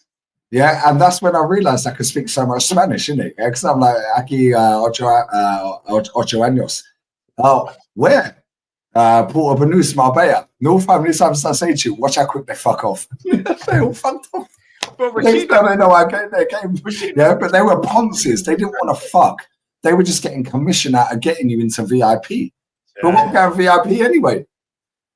Yeah, so we were just like, this is a mazza. We're just going VIP anyway. Now you got all these, but I swear, when me and Rashid went to that fucking reggaeton club, yeah, that Shuko or whatever it's called, I said, Rashid, don't give eye contact to this bird here. We were the only 2 that were there, yeah. They said to me, yeah, free. I asked the guy on the door. I said, hablas inglés. See, I said, right, we want VIP. He goes, 1 bottle or 2. I said, how much? He goes, 300 for dos botellas. See, let's go. Yeah, he thought I was going to say no, innit? Yeah, I said, right, I'm going for a cigarette over there. I said, Rashid, this guy thinks I'm a fucking idiot. Yeah, we then go VIP, right? There was nobody in VIP, but then they have a separate side VIP, which is semi-VIP. Yeah, that was when they had the Turkish lookalike singing. I don't know who that guy is still to this day. Yeah, but everyone was there for him, and they all fucked off as soon as he left. R4, yeah, right. So I get there, and there was, I think they were Indian. Both of them were Indian. He opens the book. He goes, little piece of paper. He goes, 400 euros. I said, nah, bruv. Yeah, 300. But before we got in, the bird on the door. Yeah, so the door staff. Yeah, we had a cigarette. Now we're on the till. Now they're like, you want VIP? The bird was unreal. She was Spanish. Bro, this country has got market opportunities everywhere, and they're all fit. Man said, what do you think about Grimsby birds, bro? Just think of fish, I can't lie. Yeah, real talk. Yeah, mini and chips and that. Like, real talk. Yeah, lots of us. But check this. So the other guy, some big guy, stood next to her. Yeah, was like giddy. Yeah, so giddy in English basically means look at this foreigner. The guy next to him, yeah, was Spanish. This guy, I think he was Dutch, but he could speak Spanish. Yeah, and he was like giddy. I heard him say to the bird, giddy. And they were thinking we ain't got the money, me and Rashid. Yeah. So I said, vivo aquí, no? Sí. I said, yo vivo aquí 8 años en Marbella, Porto Banús. He goes, I work here. He goes, mi trabajo is in Porto Banús, Marbella. I said, oh, where? Yeah, he goes, Mowgli and now. Yeah, I was like, yo, that's literally around the corner from my fucking house.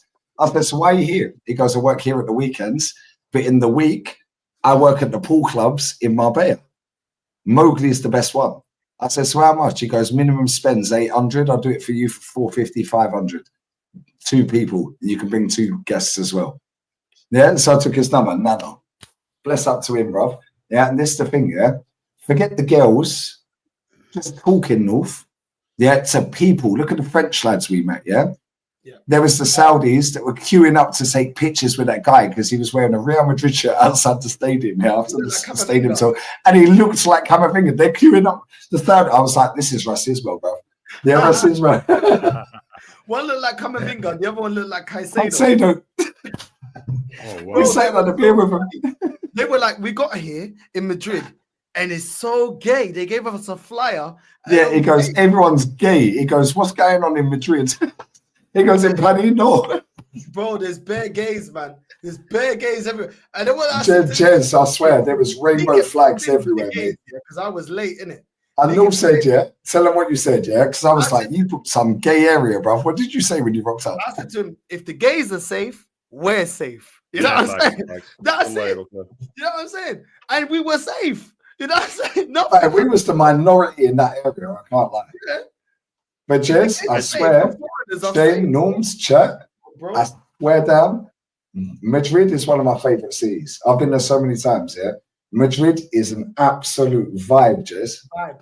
Yeah? And do you know how cheap the fucking Ubers are? Oh my. That Uber driver was fucking sick. Go on, Jezza. Never been to Madrid. I've been to Seville. Well, you should have been in Madrid, but you had the little princessa, me first. Princessa, come on. Precious. God, she turned up, she didn't want to go fishing in the end, Jez. She said, nah, I'm bored, Grandad. Yeah. Sorry, boys, I have to bounce, man. I have to bounce. I have to leg it. Big up Shane. Big up Shane every time. Next one, you two, you three are all on the chip, yeah? I'll be there, 100%. I'll be Shout your channel big out, up to everybody, man.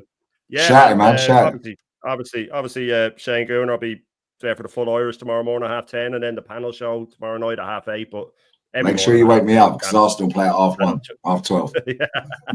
I'm sure I'll be around a many stream. But cheers for having me on. Obviously, pleasure with Jezza, Lee, Normski, and the chat. Big up to everybody, and have a good one, lads. Talk to you later. Nah, bless up Shane, brother. Make sure you're there for the Irish breakfast as well on this show. Yeah. Yeah. All the links. Nah, he's a real one. He's a real one. Yeah, man. And do you know what's mad though? Yeah, real talk. Yeah, I actually enjoyed being. This is gonna sound mad gay. Yeah, why are you gay? You need to get that clip. No, I actually enjoyed being in that area. Do you know why?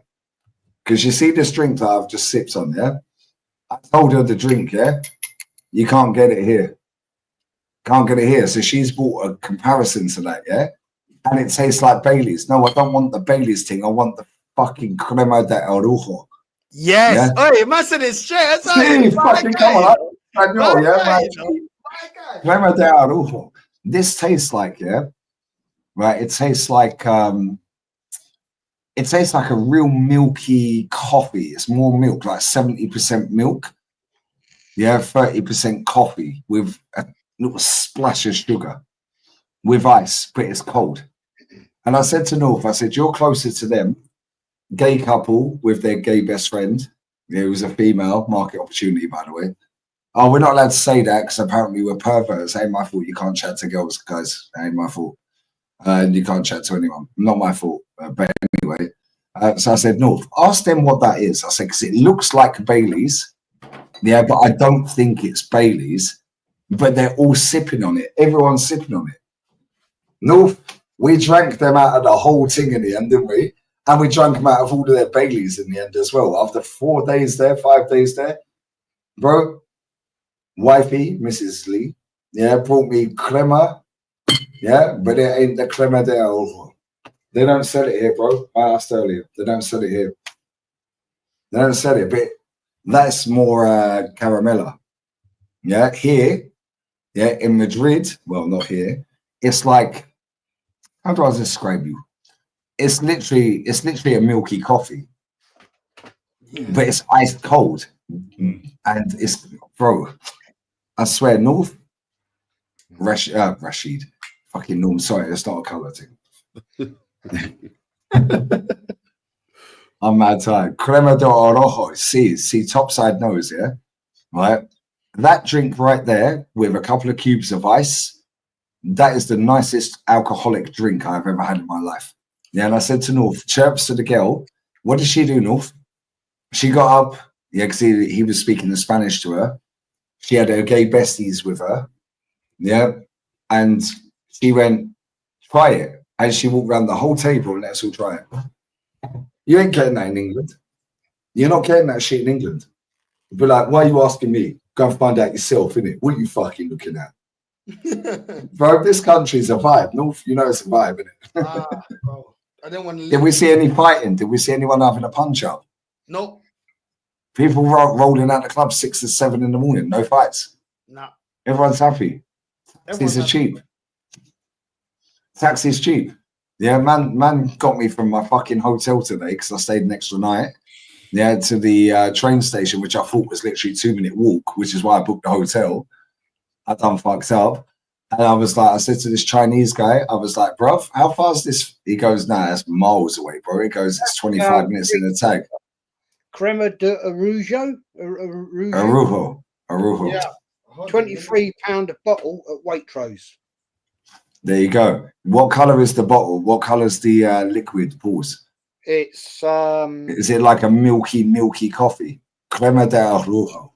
Yeah, it's got a picture of it here. See, North, you know, I can speak Spanish. North knows I can speak Spanish. Yeah, I'm just lazy, isn't it? If you can see that. No, see, that's similar, but that's not it. Oh, it's not it. Is it? No, it's not because Mrs. Gunner brought the same thing, North. Yeah, here.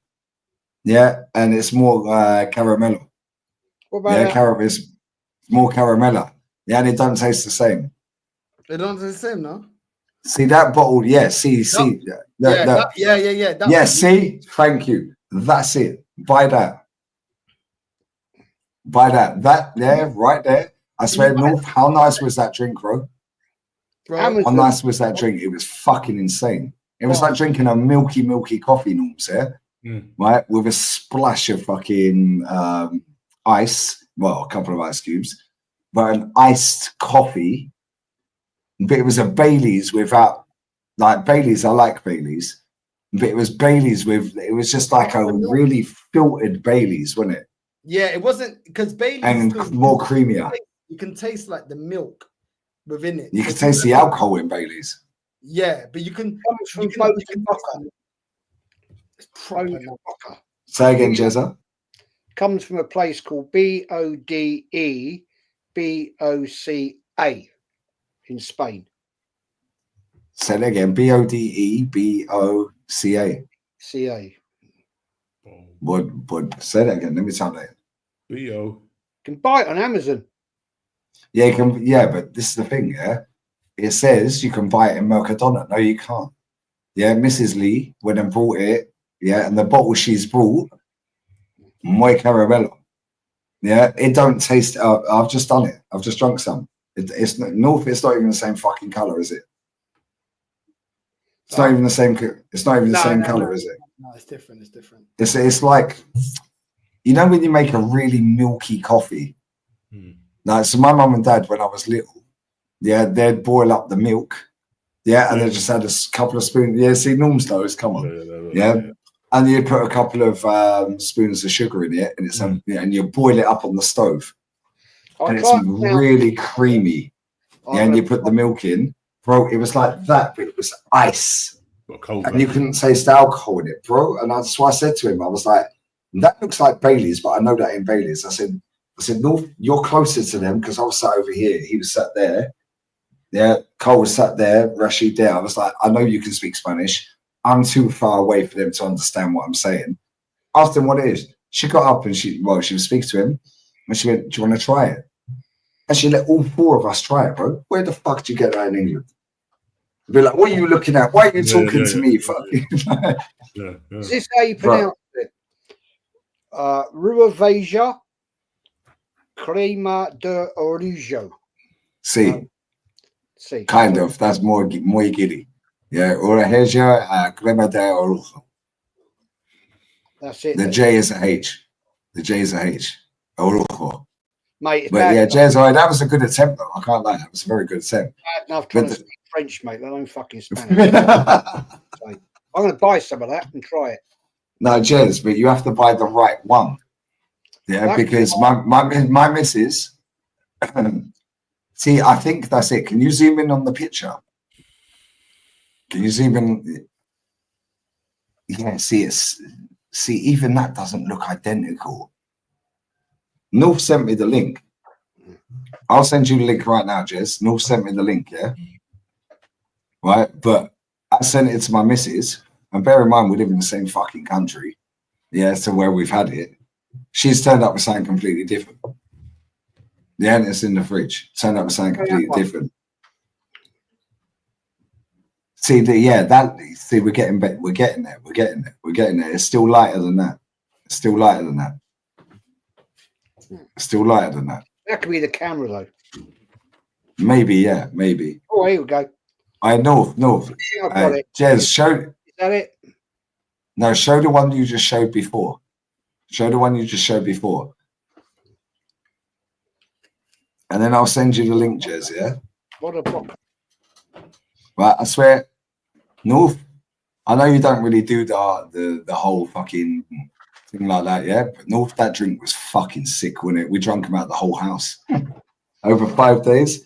They had no fucking it's similar to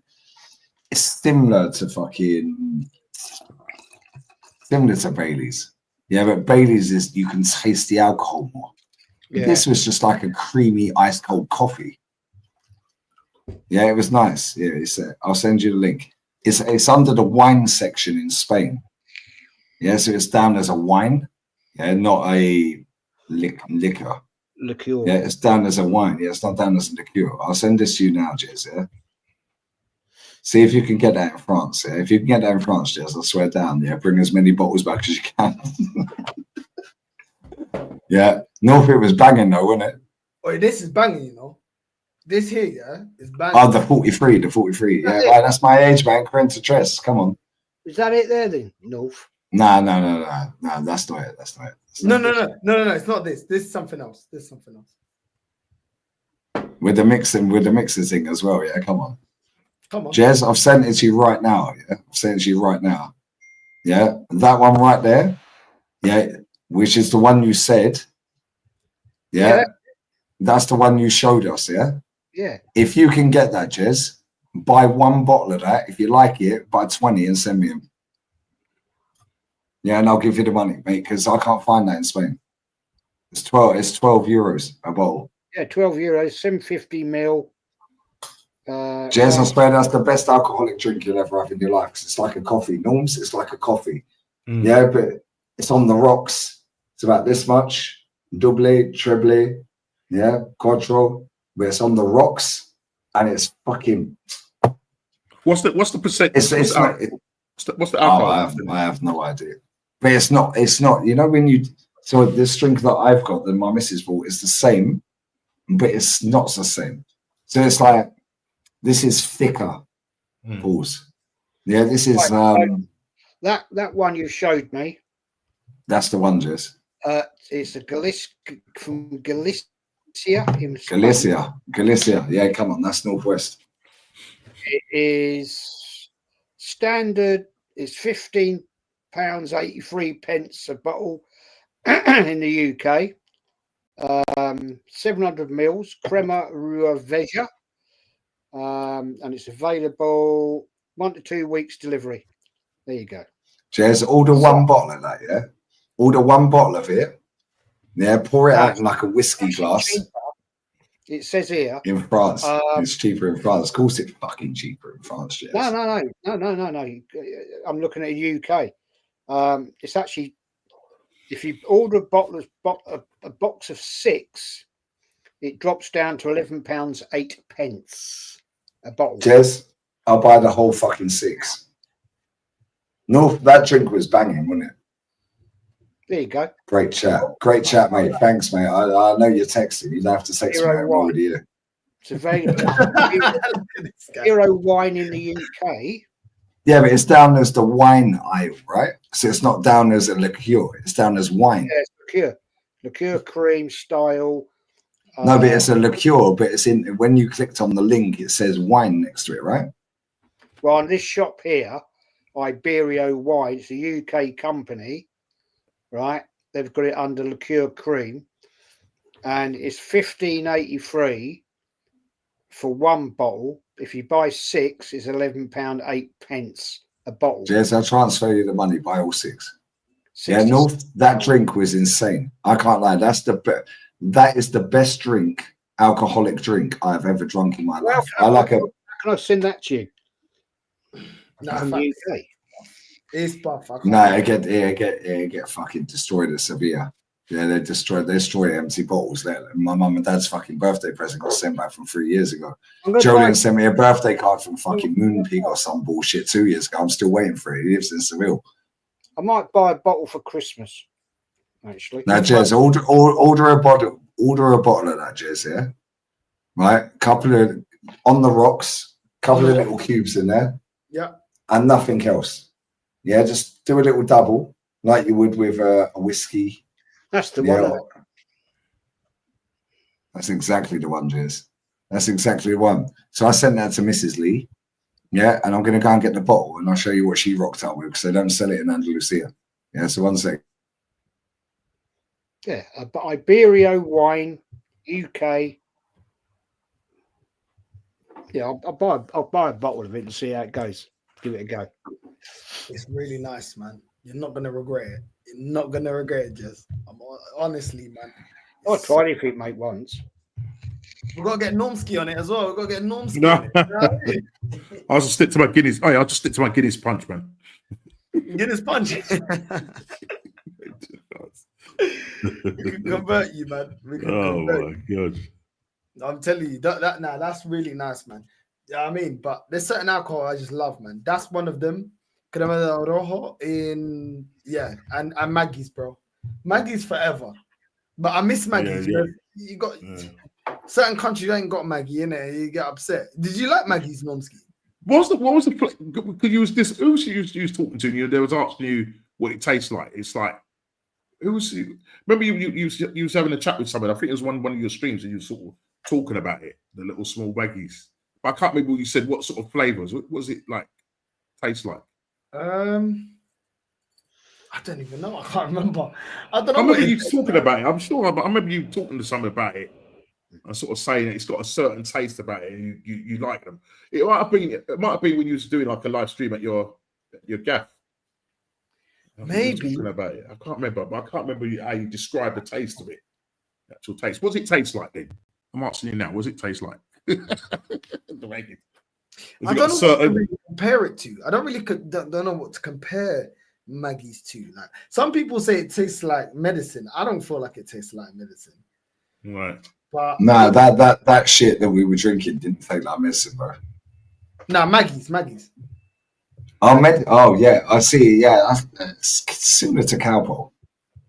I can't lie, that's like cowpole. I don't know. I don't feel like it tastes like cowpole for me. Yeah, but bro, I can't say that it's because you're black because that's racist. Yeah, no, I'm already misogynistic. Yeah, I'm already a pervert. I'm a pedo. Yeah, we're walking around the fucking Bernabeu, and apparently, because we're not allowed to look at ladies anymore, or speak to women anymore. No.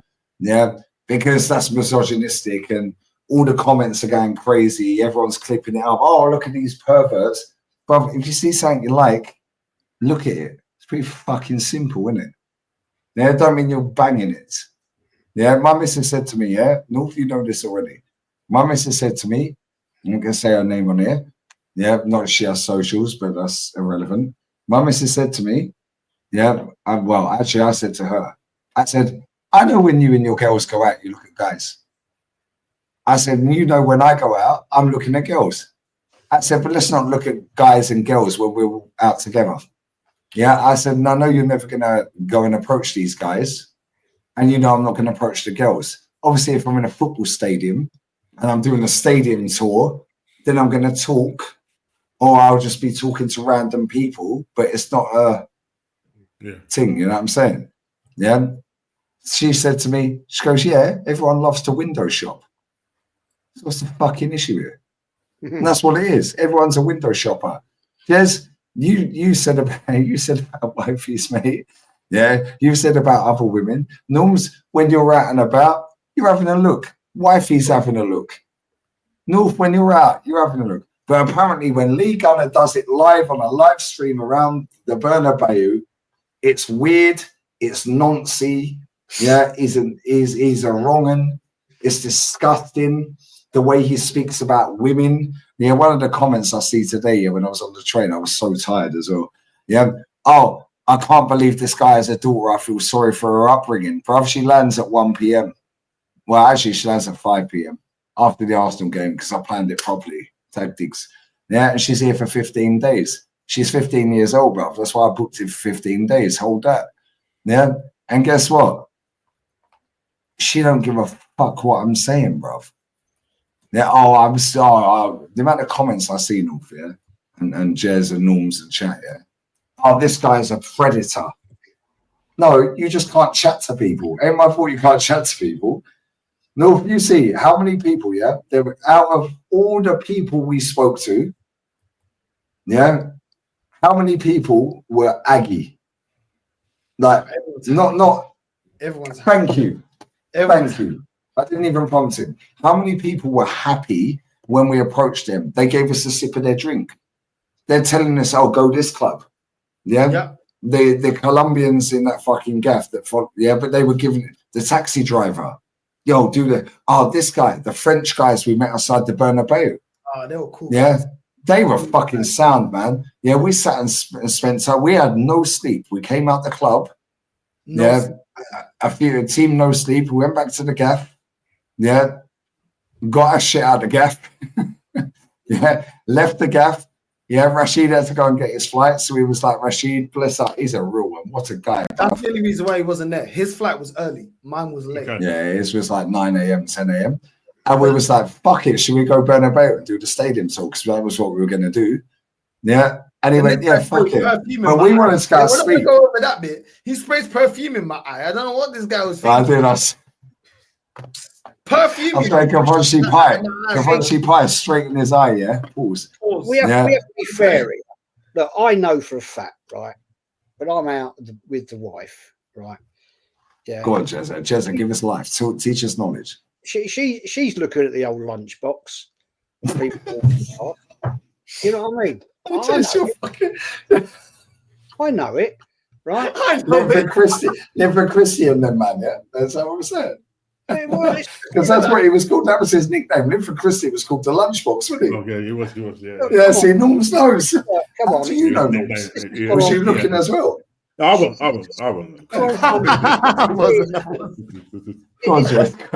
It's gone on for thousands of years, man. At the end of the day, right? Yeah, come on. When you've been like together for a long time, you know, my thing with women is legs. Right, I like a nice bit of leg. You know, legs and face, Jez. Right, we're on the same page. A little bit of better leg. Yeah, legs and face, Jez. Yeah, well, yeah, maybe more the legs, but at the end of the day, you know, we've been out over here, yeah, and it's been hot. It's been really hot, and we've been into Dijon, into Beaune and Lyon and all that, and we're sitting outside a bar, having a nice time and everything, and having a chat, having a croissant and a coffee and all that sort of shit. And I mean, of course, we've been together so long. I think, cool, she's got a nice pair of pins. And I see my mum and dad are the same. And yeah, my dad's like, fucking course, she's fit. Do you think so? And I go, yeah, well, this happened actually last week. Fucking last week. Right. We went into Beaune, right? We went out for lunch. Right? And we're in there. It's a boiling hot day. It's like 32 degrees. We're in the shade under this umbrella, having a lovely little lunch. And this girl was walking past, and I said, "Fucking hell, she's got some legs in her, hasn't she?" And the wife looked at me and she went, "Yeah, but I don't like her shoes." Right. Fair enough. James, apparently that means you're a pervert now. Yeah, because we filmed outside the Bernabeu. Yeah, and all the comments are crying that we're perving on women and the way we speak about women. Bro, these men have never spoke to a girl in their life, Jez. I disagree with that. I think it's actually paying a lady a compliment to actually Thank you. And do you know what, Jez? Real talk. Every single woman that I actually approached in Spain and said that to. Do you remember the girl with the woman with the dogs? She was walking the dogs with the shades. She was about my age. And I was, do you remember that? In the square next to the monument. She had the dogs. She was about 4. She was beautiful. Yeah, she was beautiful. The girl with the dogs. We'll take that compliment. Jez, I swear it's only in England you get this bullshit. Yeah, and America. Yeah, every other country, girls can take compliments. Yep. So I said to this woman, she was about maybe a bit older than me. You can tell by the hands. Yeah, they got wrinkles on the hands, wrinkles on. Yeah, but she. And I said to that woman, I was like, "Wow, you look absolutely stunning." Ooh. Yeah, and she was like, "Thank you very much." Don't really want to fuck her, Jez. Just means you just look beautiful. And she took the compliment. England, oh, fuck off, fucking, wow. Why are you talking to me, pussy? Fuck it, my boyfriend a beat. Fuck off. Nobody cares, bruv. Like, but nobody can take a compliment anymore. And this is what social media has created. These men are so shook to go and talk to girls or just talk to random people. Look at the old boy I was talking to, North. Yeah, he was gay. He was about 80 years old. I didn't know it was a rainbow bar, by the way. Yeah, we ended up in some fucking rainbow bar. The old boy was talking about fucking Pele. He was talking about Zidane. He was talking about fucking Stoichkov. He was talking about Eusebio. Yeah, I was chatting to that guy for about an hour. I bought him a beer. Yeah, we was outside. It was a little tiny outdoor bar. But when I went in, I see all the rainbow flags. Do you remember? I was like, everyone in is gay.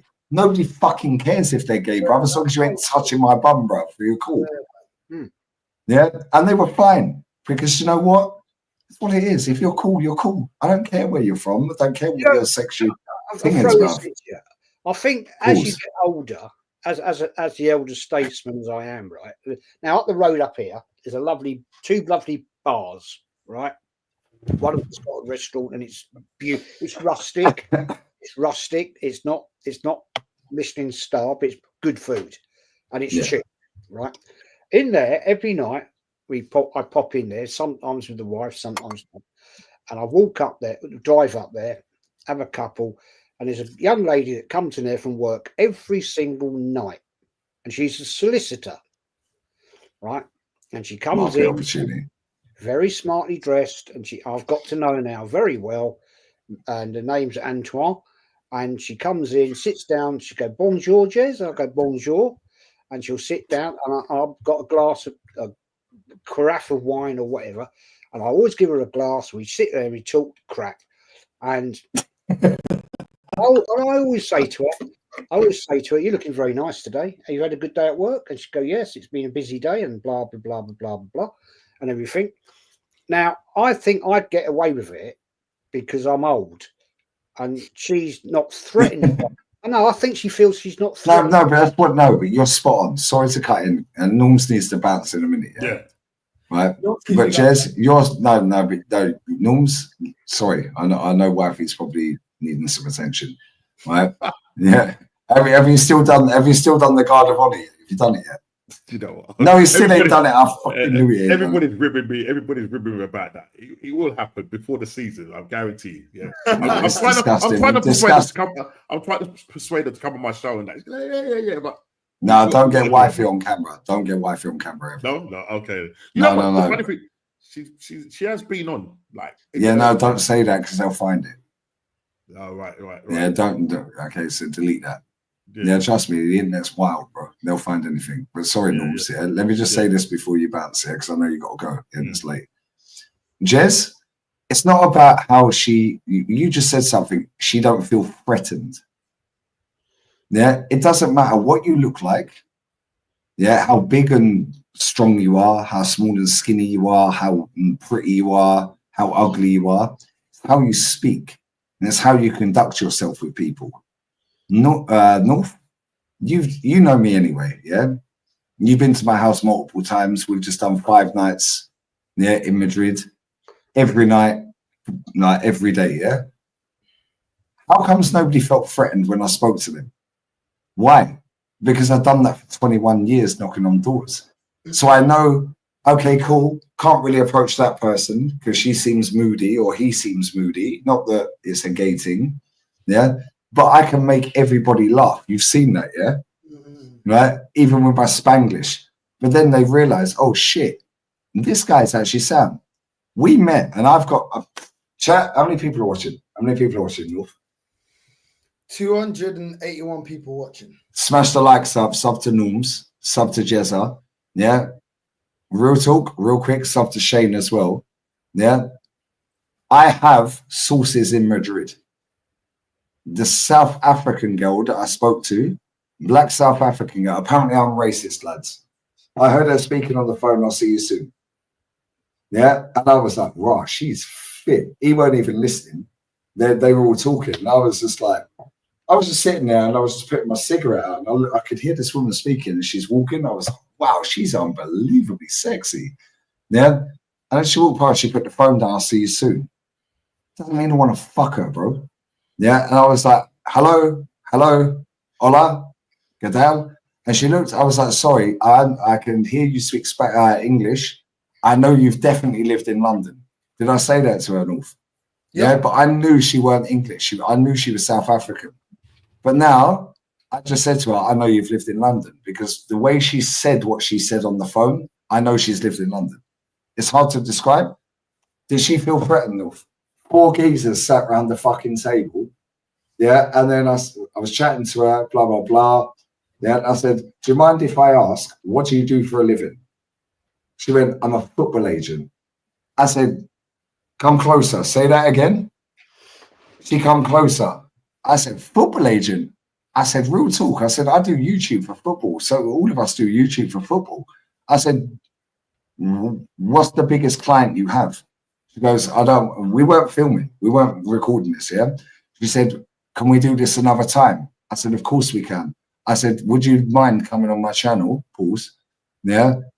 I said, and having a conversation about how it is to be an agent, South African, black South African, being a football agent.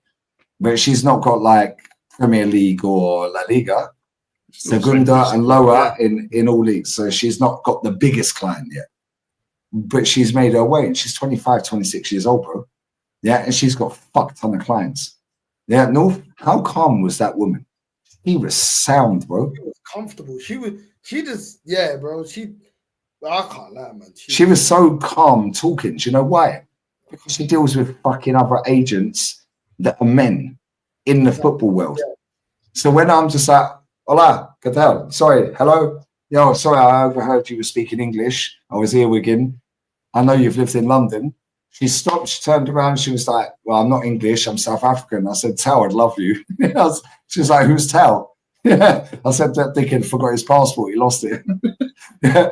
But she was calm. Even the guy in the bar, yeah, when I filmed, yeah, I took a video when I was walking up the stairs in the bar to go back outside, and I caught him on behind the bar. And then I realized it's not many people that are working. That's why I didn't put people on in Madrid in the stadium, because people don't want to be on camera. Yeah. Yeah, it's their fucking job. I respect that. Yeah. So that's why I said, I'm not going to put you on camera. The Scouser that asked for a selfie, bless up to him, Craig, his name is. Yeah, I said, do you mind being on camera? I've not put the clips out. I can. Yeah.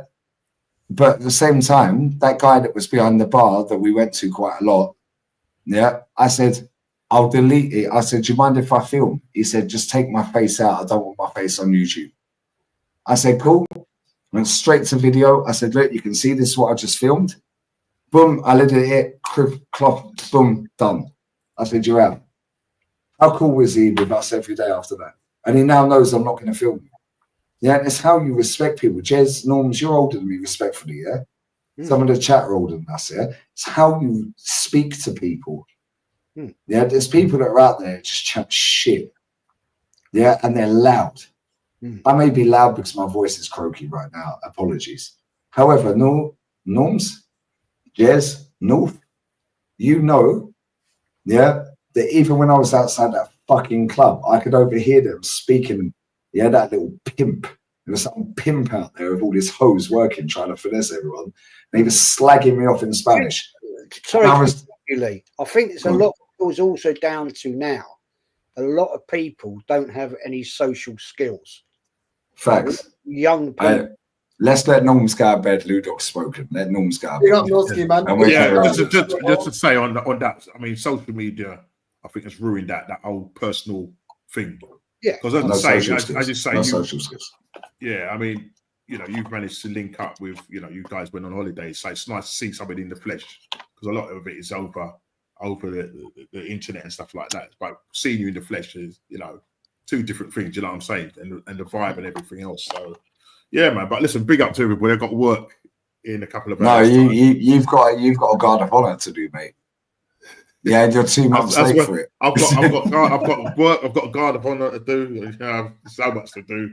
Do you know what I mean? I've got to defend the unthinkable. You know, these top gooners out there saying that we're going to win the league and all that. So yeah, some more mates. I know. Just relax, man. Don't worry about winning the league. Yeah? Just sit back. I know it. That's what I'm trying to say. It's the reality, isn't it? It's the reality, bro.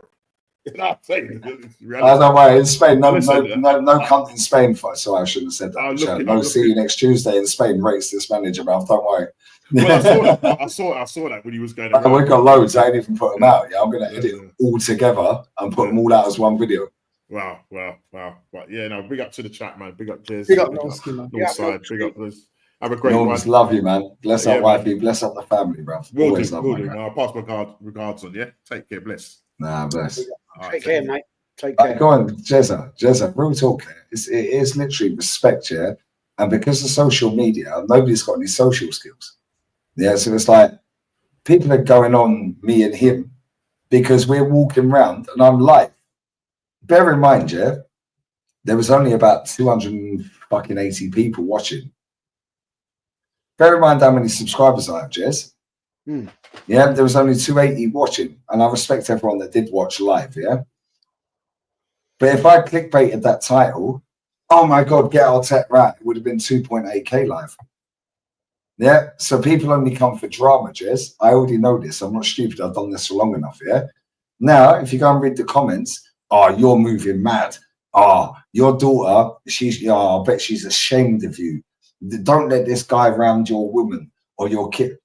If you see something you like, Jez, you said it earlier. Yeah, just say it. Doesn't mean you want to shag him, Jez. You've been with your wife long enough. I've been with my missus 4 years in December 2nd. Yeah. My daughter's mum and my daughter are landing mañana. Yeah, I was with her 7.5 years.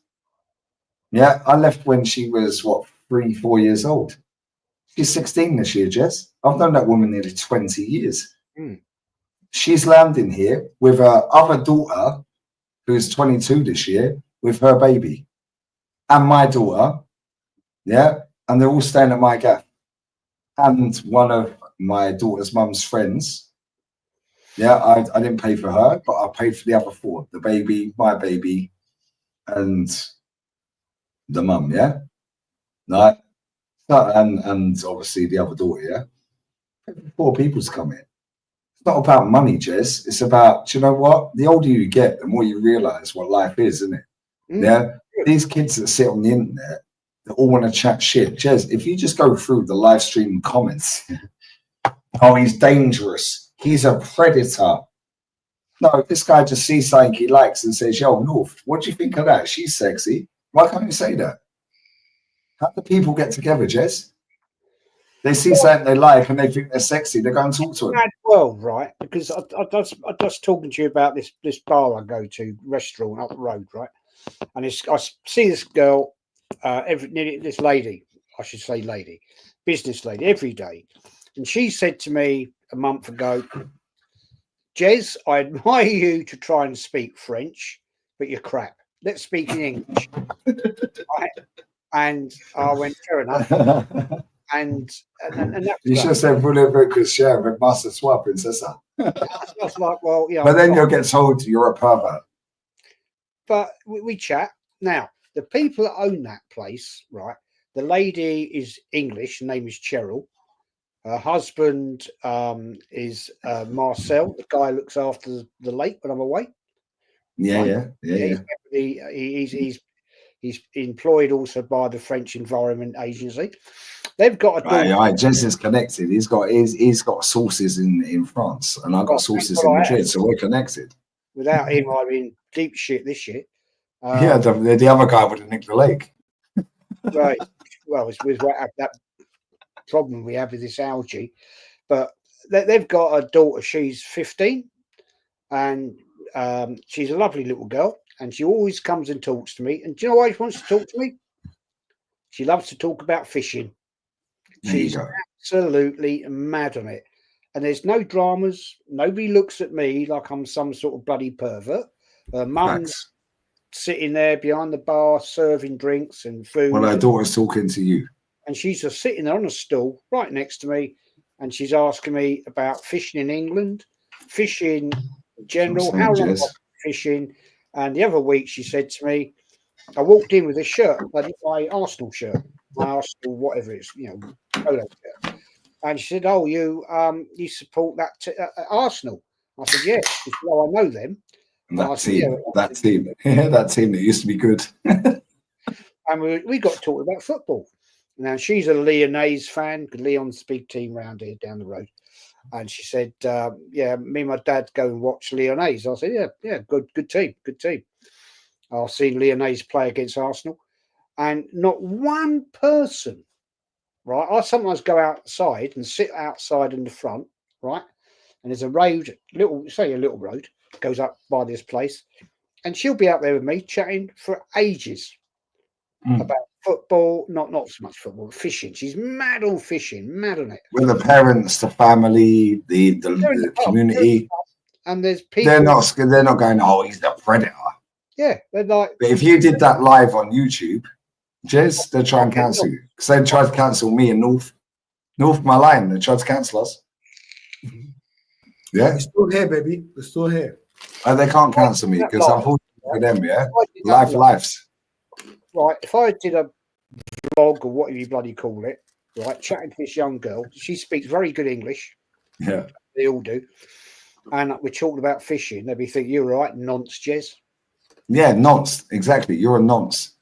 Oh, what you just said to her was mad. Oh my God, you're never going to beat the allegations. That's all I've had in my chat. Yeah, that's all I've had. And all I was doing was going, "Yo, all I've seen in Madrid is birds, piffies, as North would call them, piffies and trophies." Yeah, and we were walking around and every single woman that worked at Real Madrid was sexy. Why? It's the same as the Emirates airline. It's their brand, Jez. They can't employ an ugly-looking person that works there. The geezers, Seguridad, they were fucking weird. I can't lie. Although the geezer behind the bar that served us the beer, because you get beer on the stadium door. I don't know if you can do that in the Arsenal one, because last time I went Arsenal tour, couldn't do that. Yeah, it was €10 for 2 pints of beer, North, yeah? €10. That's £8.60 for 2 pints. At Real Madrid, now we're going straight outside and we're sitting in the seats at the stadium. Yeah, and I said, "North, I know I can't smoke in the stadium, yeah?" I even said it on the live, innit? I was still live, yeah? Their Wi-Fi, by the way, at Madrid is insane. The Real Madrid Wi-Fi is unbelievable. Even when we was outside talking to the French lads in a different place, yeah, I was still connected to the Wi-Fi, right? Even though I wasn't live. Yeah, I said, "North, I'm going to smoke a cigarette, yeah?" You said, "Yeah. See that bird down there, Seguridad? Yeah, security, yeah?" She didn't give a fuck. Next week, some bird comes running through, another security bird, run past her to tell me I'd only smoked 3/4 of a cigarette. Yeah, I was like, I know I can't smoke in it, but we were there 2 hours live. Yeah, and everyone was a vibe. Everything was calm. Yeah, I had a lad called Craig from Liverpool and his wifey and his kids. Yeah, and I see the little boy, yeah. The little boy, I was like, "Yo, what do you think of the trophies?" He was like, "Hey, mate, this is fucking..." Oh, he didn't say fuck. He was like, "This is amazing." I was like, "Yeah." I said, "Blue nose or red nose?" Or whatever I said to him. Then he was like, "Liverpool." And then the dad was like, "I watch you on YouTube." Yeah, and I was like, "No way." I said, "Look, I'm not going to put your face on camera." No, if you see anyone who watched that stream, yeah, knows that every single person I spoke to, I said, "I'm not going to put your face on camera unless you want to be on camera." Yeah, whereas other people just walk around, look at them fucking idiots in the metro. Yeah, I was just filming. Yeah, and this one I never put it out on the vlog. I was filming in the metro, wasn't I? Yeah. Some bird over there, they were the only moody twats that I see in Madrid. Some bird over there goes to this bird over here, but I panned all the way around the metro. Yeah, I think that was the first night, wasn't it? When we went to Leganes, to the Colombiana club. Yeah. this girl runs to this girl. Now they're going to delete the video. I said, I'm in a public place. What are you talking about? Yeah, and we were speaking to him in Spanish. And I said to him, I said, this girl's got the ump that I filmed her. But I didn't film her. I filmed the platform. Yeah. And she then went and spoke to another girl that she never knew. Oh, he's filming us. He's a pervert. Yeah. Yeah. And I said, as soon as she walks over to that girl, I said, mas problema. Yeah. And I was whispered in your ear. Yeah. I said, this girl's going to kick off. And she kicked off. She weren't getting too aggressive or loud, which like she wasn't shouting. She was like, can you delete the video? I was like, no. I said, it's a public place. I can film. She goes, why are you filming me? I said, because I'm a YouTuber. That's what I do for a living. I film. She goes, I don't like that you filmed this. I'll be honest with you, real talk, because she was fucking rude, I deliberately never deleted it in front of her. That video ain't on my phone. North, you know I deleted it. Yeah, you know I deleted it. And they were both on the same metro. When we got off the metro, I said, cool, because we got off before them. We got off in Buenos Aires. They carried on there. You know I deleted it. Yeah, because I said, yeah, now she's not here. I'll delete it. But don't fucking act like an idiot. Because I'm in a public place. You've got CCTV. You're going to go and talk to the camera guy and tell him to delete that. You're not, are you? No. Yeah, and she was just some idiot. Yeah, and it was like, if people come with respect, I went to my mate's house earlier. Yeah, he cooked some food. Oh, the food he cooked was amazing. Then when I drove back, yeah, I thought Marcelo, yeah, the bar, you know the bar at the end of my road. Him and his wife are there. They're Argentinian. His English has got so much better since I've been here 4 years. And my Spanish has got so much better. But he speaks South American Spanish, which, by the way, is easier than Spanish. Right? Yeah, it's easier than Spanish. Spanish is so much easier. So his wife went home. They'd locked up the bar, but me, him, and another guy who's Norwegian. He does rate on a guard, by the way. Fucking idiot. Right? But anyway, yeah, he's a nice guy. He's got skin cancer, bless him. Yeah, Harry, his name is, Norwegian lad. He's 57 years old. Lovely guy. So we all sat there. Harry can speak Spanish and English, but Harry don't get the slang. Marcelo is Argentinian. Yeah, he doesn't understand how to construct there. The same as I get baffled. North, you know this, yeah? There. Yeah, the way you say it, or work, just finished work, go into work. The way you, yeah, están, está, este, esto, yeah. I get a bit baffled with that shit, yeah? Right? Same with him. We're all sat there until I came home. Yeah, it's literally at the end of my street. And he went, don't worry about paying for the drinks, it's my bar. Yeah, and he was saying to me, he was talking about when, Jez, you'll probably remember this. Yeah, I know, North, you're going to rap, yeah? Cool. Yeah, I'm going live anyway, so if you want to redirect if someone's live, that's calm. If not, no pasa nada. Yeah, but we were sat there and he said that he was sat in a bar with his wife, yeah, maybe 2 months ago. And Jez, you might know this, you're a little bit older. In the chat, some of the chat might know it. Spain and Argentina are like that.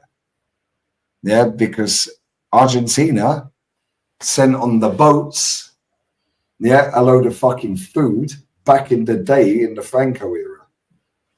Yeah, Argentina, the French love them. Same with us with Malta. The Maltese love the English. Yeah, but Argentinians are not supposed to like the English because of the Falklands. Yeah, I said to him, Marcelo, I said, brother, I do not care what color your skin is. I don't care where you're from. I don't care how old you are. I don't care whether you're gay, lesbian, trans, whatever the fuck you are. If I show respect and I'm polite, North, you know I'm polite. Everywhere we go, I'm polite. You see that dickhead? Yeah, and there was one dickhead, and I'll say this, and I'm going to shut my mouth, yeah? I'm polite to everyone. If they're polite back, come. We was in that cafe, yeah, and I said to you, you didn't even fucking know. Yeah, she was speaking English and Spanish. I said, North, I go and see this bird's Romanian. Yeah, she was an old girl, about my age. Yeah, and they run the cafe. I knew her and her husband run the cafe because I heard her. Yeah. Yeah, well, we've only just opened and look how busy it is. Now we've got the English in here. Yeah, and she knew you were Portuguese. She said, I am Portuguese. She said it in Romanian. I can speak a lot of Romanian. I can understand a fuck ton of Romanian, similar to Spanish. I can't speak a lot of Spanish compared to understanding. You know, North, yeah? Right? So check this, Jez, yeah, in chat. Right? I said, where do you think this girl's from? She was about 40 or 48 years old, 50 years old. You know, she's Spanish. I said, nah, guarantee she's Romanian. He goes to her, where are you from? Romania. I said, yeah, how did I know? I was like, Princesa Capul Sus. She went, hee. As soon as you say Capul Sus to a Romanian girl, yeah, chat, see? Tactics. Say Capul Sus to a Romanian girl, they melt. Yeah, even though her husband was there. And what happened? The husband started fucking giving it like moody to her, didn't he? Yeah, but he was pretending to be Spanish. Yeah, but then I started speaking in Romanian to you, and he didn't understand a fucking word of what I was saying. But then I was saying to him, oh, this means this means that. I say, I know the husband's Romanian. Now it's a game. Because I know he can hear me, because we're sat literally just here and he's there. Then he starts giving. I was like, brother, granny lipoya. Yeah, it means big dickhead. Yeah, you're a fucking idiot. When we left, yeah, to go to the Bernabeu, and we got the Uber, yeah, I went up and gave her a kiss on the cheeks. And I was like, Princesa, say you best. Yeah, Capul Sus. She went, hee. Her husband stood right next to her. Yeah, and I said, you, Granny Lipoya. Yeah, Granny Lipoya. Mierda. En la basura. Vete al mierda de puta. Yeah, because I knew that he was trying to be a cunt. But there was no need for him to be a see you next Tuesday, North, because I wasn't trying to fuck his wife. He was just being a dick because he was being a dick. Because, no, North, I weren't flirting with his wife. He just didn't like us because we're not from this area and we can't speak Spanish like him. What he failed to understand is I can understand Romanian, and that fucked his head up. Yeah, now he can't speak Romanian to his girl because now I understand. And when I said to him, my girlfriend's Romanian, I've been with her 4 years. Yeah, she's been in Spain 25 years. He was like, shit, he understands Spanish and Romanian. Then we were speaking Spanish and Romanian. Bro, he didn't like us. But I was respectful to him to start off with because that's who I bought the drinks off of. Yeah, but he was an idiot. You want to be an idiot with me? Cool, I'll do it better than you. You want to be respectful? Jez, you want to be respectful? Jez, you've been nothing but respectful to me. That's why I love you. Yeah, North has been nothing but respectful to me. This chat, I see all the people in the chat. Anyone who chats shit to me, cool, piss off. And there's some person that's getting blocked on my channel. I know they're going to be in my life. I see that moody motherfucker chatting absolute bullshit on my Twitter. Yeah, and I barely used Twitter in the last 5 days. As soon as that person's in my chat, they get blocked. Yeah, and I know they're in my chat. Yeah, and they'll probably be in my chat when I go live in a minute. Be respectful. Don't say one thing here, next thing here. Keep it at 100, innit? Because I'm never going to slag North or Jez or Norms or Shane or any. I'm not going to do that. What I say on here to them is what I say offline. What I say to you guys on here, what they say on here, and I can confirm this, although I've never met Jezza. I know they, excuse me, I know, yeah, that they say the same shit offline. It's not a fake thing. It's not fake. Yeah, Jez is a real one. Yeah, Jez is more ruthless than I am. Yeah, because Jez has zero filter. I try and filter it a little bit. Jez is just like, boom. But that's the generation you grew up in, Jez. There is no filter. That's where I am, man. People don't like it. Thanks. And unfortunately, that's a problem for some people. But I've always been the same. It's got me in trouble in the past in some ways, but I never change. I'm 64 now. Why do I want to change? Fuck changing, Jez. You know, at the end of the day, I speak the truth. If people don't like it, unlucky. You don't have to like me, and I don't have to like you.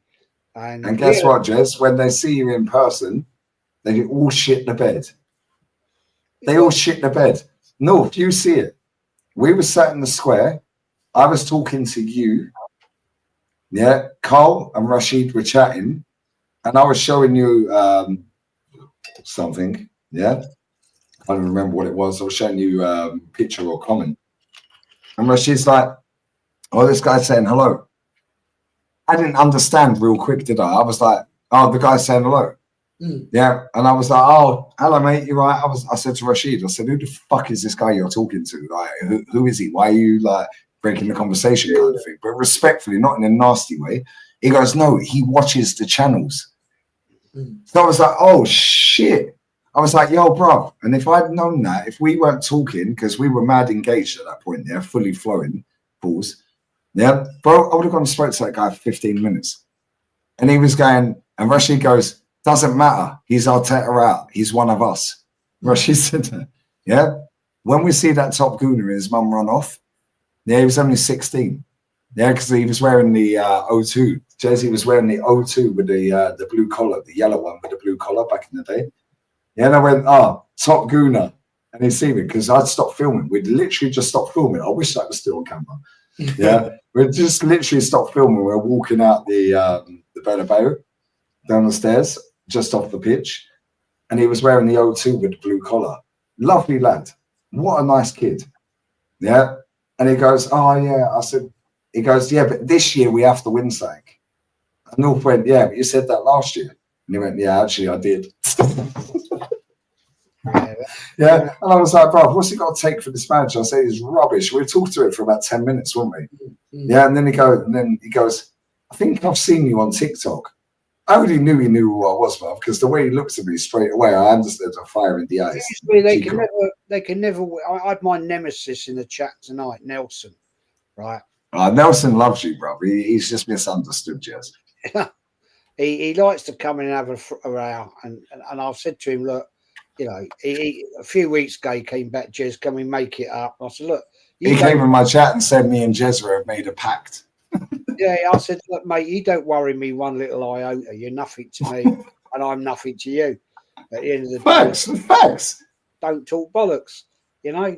And tonight he was coming, you know, Northside saw it, and he was coming in, "Oh, the Arteta sexual shit," and I said, "Look, at the end of the day, mate, have a sticky night, because that's what you know." And you're just talking bollocks. I know, Jess, I don't give a fuck. I love you, Jess. I swear, Jess, I swear down, yeah. I swear down, I need to meet you, Jess, because you're so like my dad, yeah. Respectfully, you're so like my dad, yeah. It's fucking crazy. You haven't watched? You haven't yet? I know you've been. I can't. Don't mention it, Jess. Don't mention it. I'll watch it. I'll watch it. Don't say less, Jess. Say less. Say less, but I'll watch it, Jess. Say less. There's proper facts there, mate. Proper facts in there. No, facts. But this is what it is, Jez. I had shit views, but I really enjoyed doing Jez, I had 200. We were sat for 2 hours live, walking around the Bernabeu. You want to win Champions League? No sleep. Yeah, live. We came out the club. We've gone back to the fucking apartment, cleared the gaff, and then we went to this cafe. The Romanian twat, give it the fucking big un, but his wife was cool. Yeah, and then he goes, "No shower, nothing. We stunk." Yeah, we're sweating. It's 42 degrees. I was told I was stunk at alcohol. All right, mate. That's bro. My throat was killing. And he goes, "Fuck it. Should we do the Bernabeu tour?" The whole way in the taxi, yeah, we were arguing over who's going to pay for the tour. When we get there, right, I swear down, I've got my card in the back. You can't see the number, you pussies, but you can see my fucking yeah, you can't see the number anywhere. It's on the other side. Yeah, but then I've got my Apple Pay, so I can click Apple Pay. Yeah. By the time I did that and it came up with a pin, he's paid. I was like, "Why'd you fucking pay?" We argued for 20 minutes all the way there in the taxi, didn't we? They're the kind of people I like. They're the kind of people. Do me a favour, will you? You don't want nothing from me, Jez. You don't want nothing from me. Do me a favour. Get your dad to watch that show I did about the mill. I'll send it to him. I'd just like to get his opinion through you. Yeah, I will. I promise, Jez. I promise you. Because I've already got that on the saved ready. That's in the file. But obviously, because we've been busy, I ain't watched it yet. I know, yeah, but that's on the saved. I know. I'll send that to him. Yeah, and he's going to be out. He's going to be out here in probably September.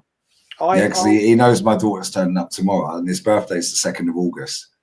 When I did that show, I went down 4 subs. So I thought, fuck it, Jez. Don't worry about it, Jez. No, this Don't worry about subs. Stop watching the numbers. No, if I told you this, Jez, I've told you. Stop watching numbers. But people ask me to do it, and then they unsubscribe. Like, what the fuck are you doing here? Jez, because the amount of people that watch compared to the amount of people that are subscribed is minimal. Jez, I've got 128,500 subscribers. Me and North were walking around the Bernabeu, looking at all the piffies, in 42-degree heat with no fucking sleep, still fucking drinking, and we peaked. I didn't go over 300 people. I think it peaked at 200 and something. For 2 hours straight, it never went over 300. It was 280, 270, 200, 159. And guess what? Nobody cares, because you know what? I still went live, and I don't. And the whole time, North, you know this, the whole time I was there, not once did I check my earnings. Not once did I check how much fucking people were watching. Apart from when I was live. You absolutely cooked me when England beat Spain. I back off this space. But nobody cares. Who cares? Jez, you do it as a hobby. Jez, this is my full-time job. North's going to get full-time. Jez, you just do it as a hobby. But at the same time, I don't know how much I've earned this month. I never checked it. Never checked it. You say that, but even though I haven't seen the numbers. I always want to be the. That's a silly comment. I'm going to say. No, you was going to say I always want to be the best. Yeah, because that's McDonald's is the best OJs because they get the most fucking consumers. I've always done it in business to be the best. Okay, but is McDonald's the best because it has the most people? No. Thank you. McDonald's is the most served up restaurant in the world. Yeah, it's not the best though. It's shit. It's always you always want to achieve better than you could before. Facts. And I've said but don't chase it. Don't chase it, Jez. I've said this to people. If you have no ambition, then you will never have anything in life. That's a fact. My dad taught me that. If you don't have ambition, you will never achieve. And if you have lack of ambition, you will always fail. My dad told me that. And my granddad, my granddad, RIP to him, most racist person I've ever met in my life. By the way. He was born and bred in Deptford. They never see a single black person when he was born. World War II, Desert Rat, all this. You know what it was like back then, Jez. Obviously, the world's evolved since then. He had a quadruple heart bypass because of smoking. Eventually he died of cancer. Bless him. My nan died, but it is what it is. My point is, Jez, don't try and impress people. Say what you believe in. I do. Back then, you didn't see any like outside like Eastern Europeans, so on and so forth in London. Hence why he had that in his head. You growing up, you didn't see so on and so forth. You only see this and this. Me growing up, I didn't see certain things. North growing up, he's seen mad racismo because he's younger than me. And he had to weigh people in because he's a different colour. His mum's single. He ain't got the dad there. I'm apparently now his dad. Well, I am your dad. I looked after you, by the way. He looked after me as well. He's a ledge. But at the same time, different cultures are now mixed. And it's for the good and the bad. Because it can be good and bad. There's so many good things. Like I said, the Norwegian guy and the Argentinian, he's half Argentinian, half Italian, the guy that owns that restaurant. He came and sat, his wife fucked off home. She went home. They closed the restaurant. Me, him, and this Norwegian geezer are just sitting there chilling, having a beer. And I was like, why are you talking to me? Like in my head, I'm thinking Falkland. I'm not, but I'm thinking the internet would say, but the Falklands. Norway, I could ruin him with Odegaard because he rates Odegaard. So it's like the content would be lit. But that's how it is.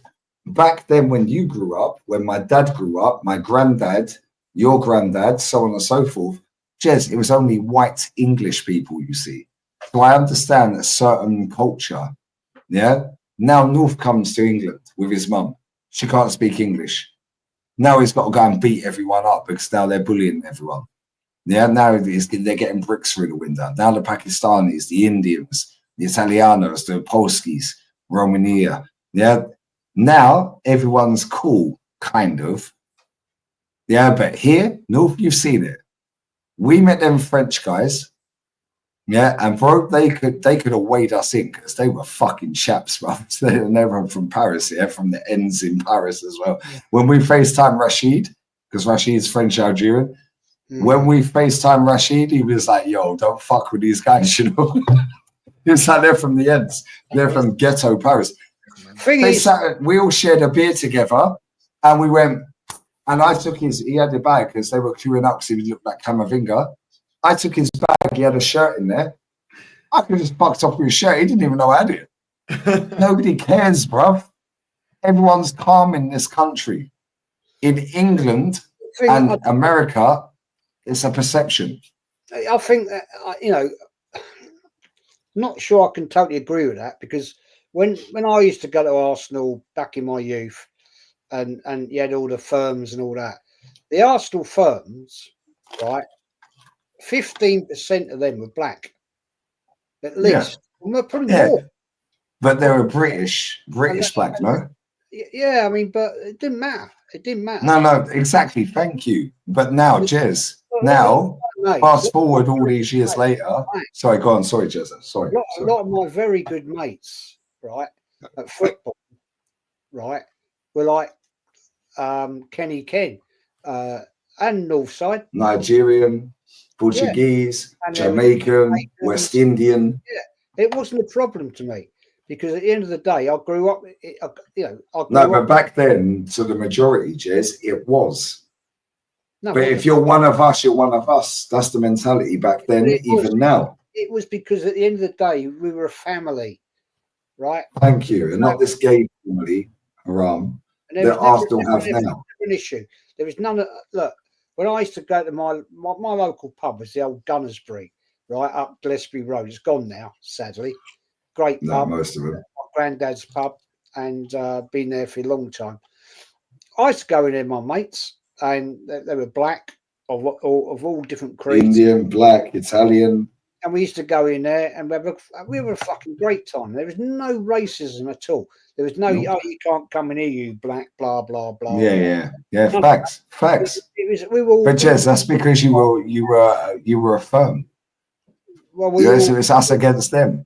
We were all friends, and thank you, and that is what I'm saying. Me and Noof, me Rashid Noof, it's the same now, but only now. Yeah, and respectfully, Jez, I don't want to belittle you because you know I'm not like that, Jez.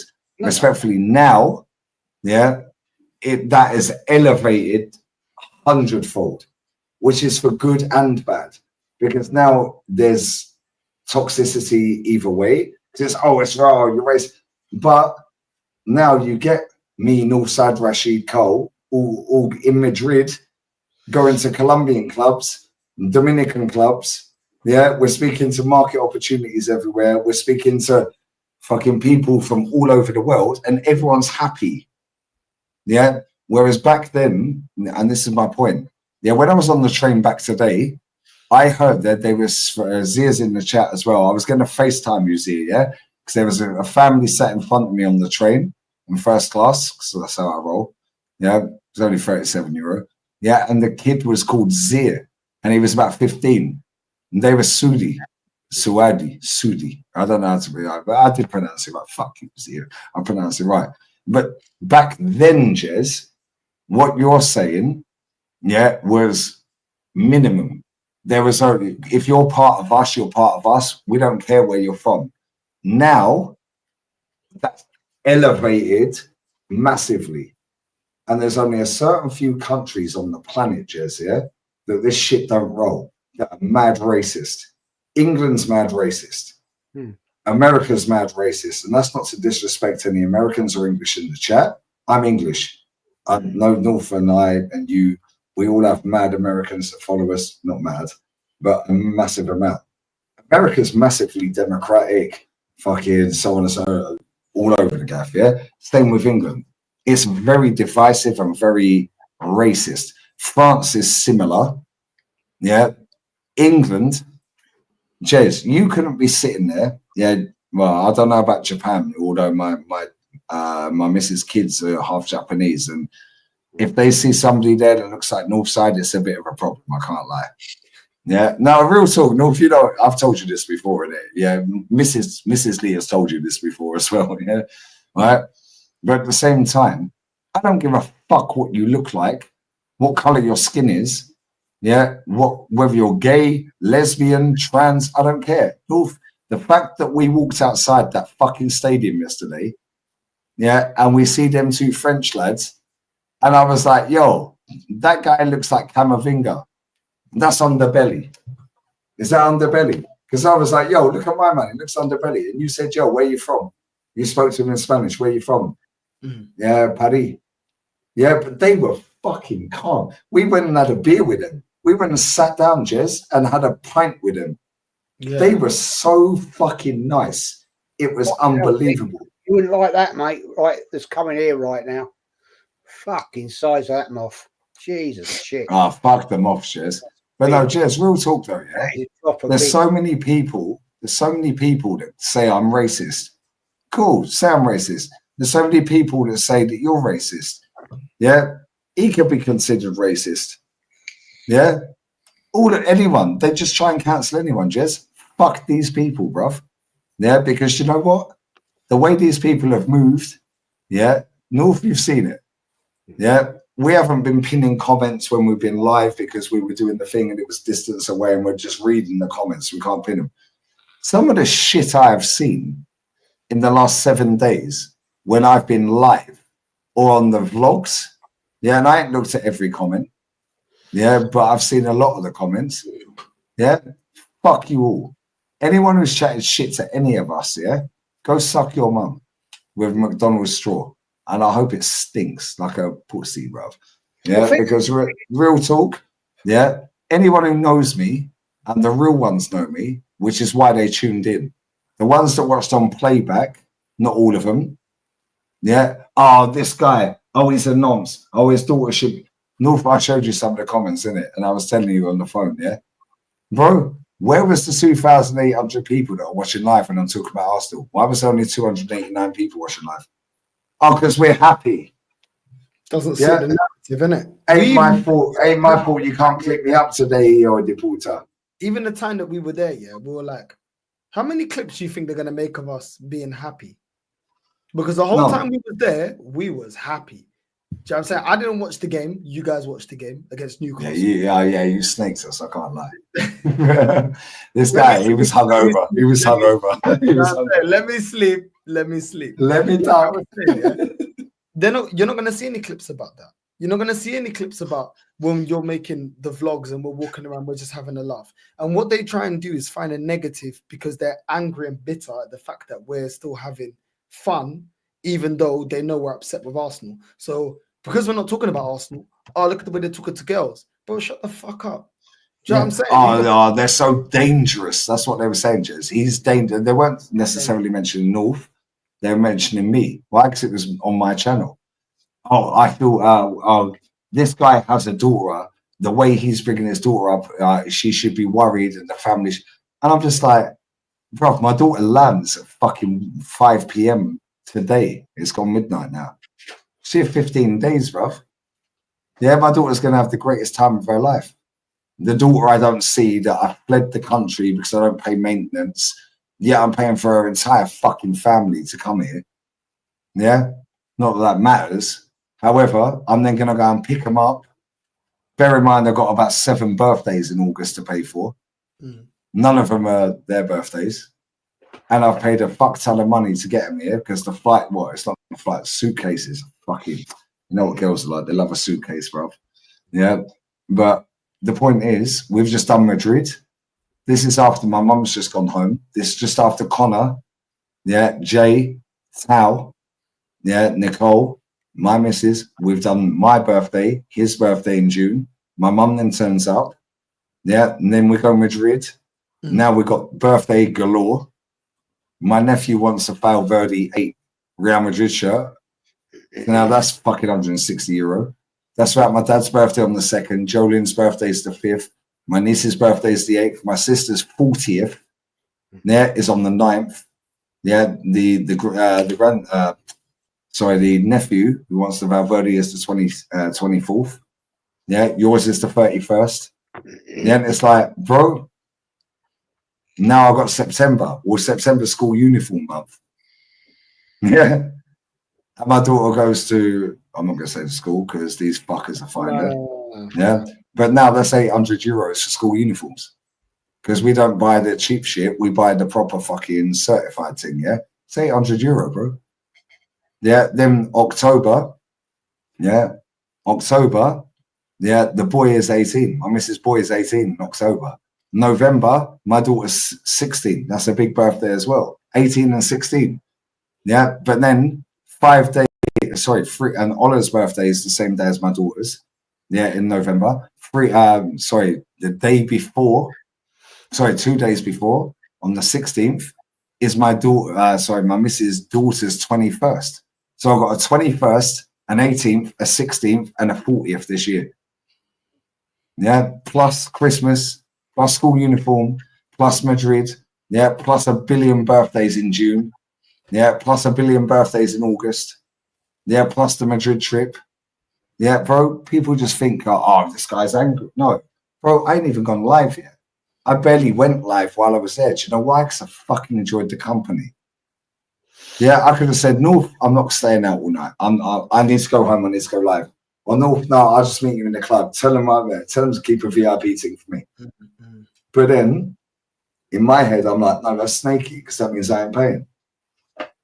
Yeah? No, but we're just enjoying ourselves. Like, this is the thing I hate. Fuck money, bro. You can get money back. Time is the only thing you can't get back. And this is to my black people, yeah.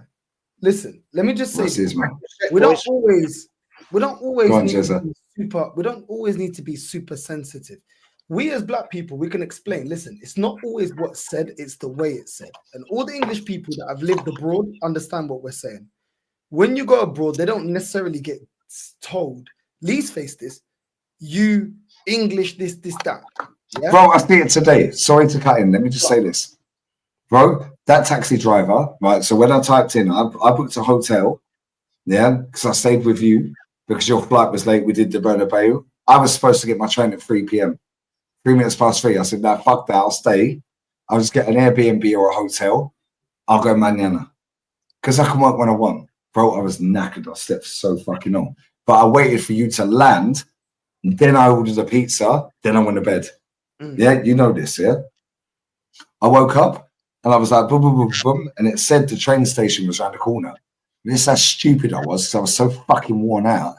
It was the symbol for the train station, Madrid train station, where it says you can get the underground to get to that station. So it has the two symbols, the metro and the main station.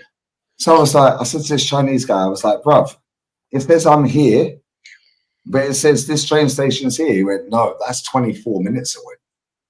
I was like, oh, shit. I booked a train for 10:30, 10:05. I'm fucked. Flagged down a taxi, a white taxi. Yeah. Bless up to that taxi driver. Bless up to him. He had a Tesla. I said, mucho rápido. Bro, he got me there 12 minutes early. Yeah, 12 minutes early. But when I got there, I don't know where I'm going at Madrid train station. Malaga train station, you walk in, platform. The train's there. Yeah. Madrid train station is fucking crazy. It's mad baffling. It's like Euston or King's Cross. It's all over the gaff, yeah? So you have the underground, the overground, you have all the, then you have the, bro, it's fucked. Yeah. This is how racismo works differently as well, yeah? This is why I find racismo funny sometimes. So sorry to all you guys that are going to get offended, but I don't give a fuck. Yeah. Real talk. I said, hola, ¿qué tal, princesa? She went like that. Spanish bird, big fat thing, yeah? I was like, hola, ¿qué tal? Lo siento, princesa. And she went like that again. I was like, she's deliberately ignoring me because she knows I'm giddy. Yeah, I'm a foreigner. So I walked up to her and I said, where's this? Yeah. And she went, I just walked off. Luckily, thank fuck for the fucking woman stood next to her, yeah, who worked there as well. She scanned my fucking ticket. She went, go down the escalator. It's literally, line 8. It's right in front of you. Go down the escalator, turn right slightly, and it's right in front of you. She goes, you've got 11 minutes. Yeah. That bitch was racist towards me because I couldn't speak Spanish properly. She was like, and that's calm. I found that funny. However, if I'd missed my train, I would have been fuming. Yeah. But when it comes to a different color skin, I get it's more elevated because for us as white people, Jez, yeah, right? What's the worst we get? We get dickheads like her. Yeah, we get, giddy.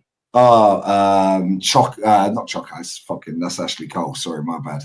Yeah, right? Rio or whoever the fuck it was. Fucking racismo. Nobody cares. Right? Real talk. Yeah, but at the same time, the worst I get is honky. Yeah, ice cream. Yeah, Milky Bar Kid. Or just people that are just, like I said to you before, Eli Emi Azul. But she taught me how to say the name of the cigarettes properly, but she was just rude with it. That bitch today was fucking rude. Yeah, but I was in no mood to fucking deal with her bullshit. So I was just like, yo, I'm going through anyway. I don't give a fuck. I've gone through security. You have to take your passport on the train in Spain. You have to scan. It's like going to the airport. Yeah, you have to scan your shit. I was like, I'm in no mood with this bitch. I was like, listen, do you speak English? Yeah, she was like, yeah. I said, yeah. She went, go down the escalator, slightly turn right, line 8. She goes, you got 11 minutes. I kissed her on both cheeks. I was like, mi princesa. Muchas gracias. Yeah, lovely old lady. The other fucker, yeah, was mad racist, bruv. Yeah, and I'm cool with that because to me it's funny. You as a black guy, yeah, bro, you've had bullshit. But to me, racism's funny for me, towards people like yourself, North, and other people. It's not funny, bro. Yeah, it's not funny. But then you get different levels. Tao grew up in apartheid. Yes, you know apartheid. Black lane, white lane. And his dad was white, his mum was black.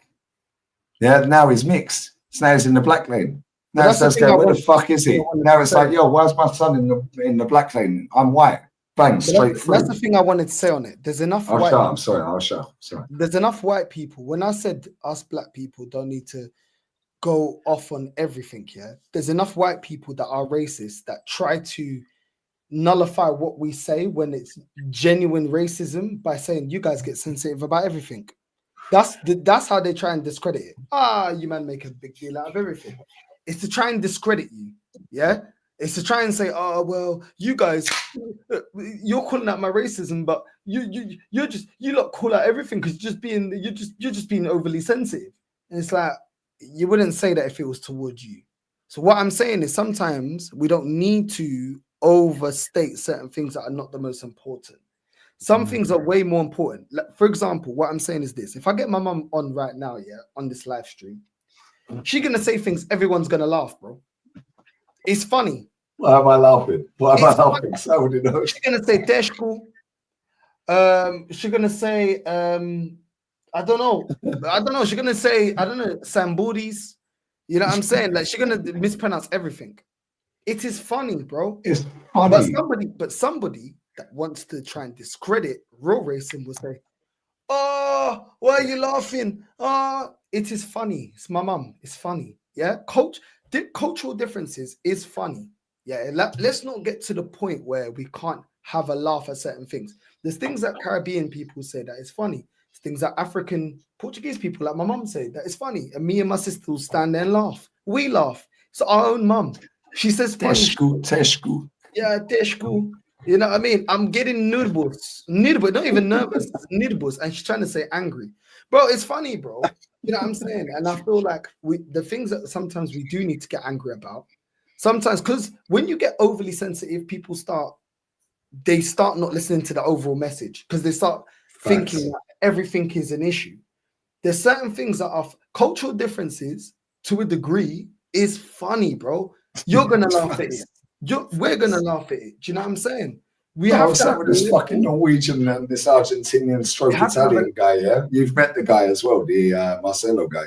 You've met him. Oh, Bro, you can speak Spanish, so he understands. Bro, I'm sitting there. I've cussed Lee about Beef Wellington. There's things about English people that's flipping hilarious. And behind closed doors, yeah, we laugh at you lot. Do you know what I'm saying? We laugh at the lack of culture in certain areas. We do. I'm just keeping it real. It's the truth. Bro, I take the piss out of my missus. I say, your mob are on Tower Bridge robbing every fucker every day, yeah, doing the free card trick. She goes, they're not my mob.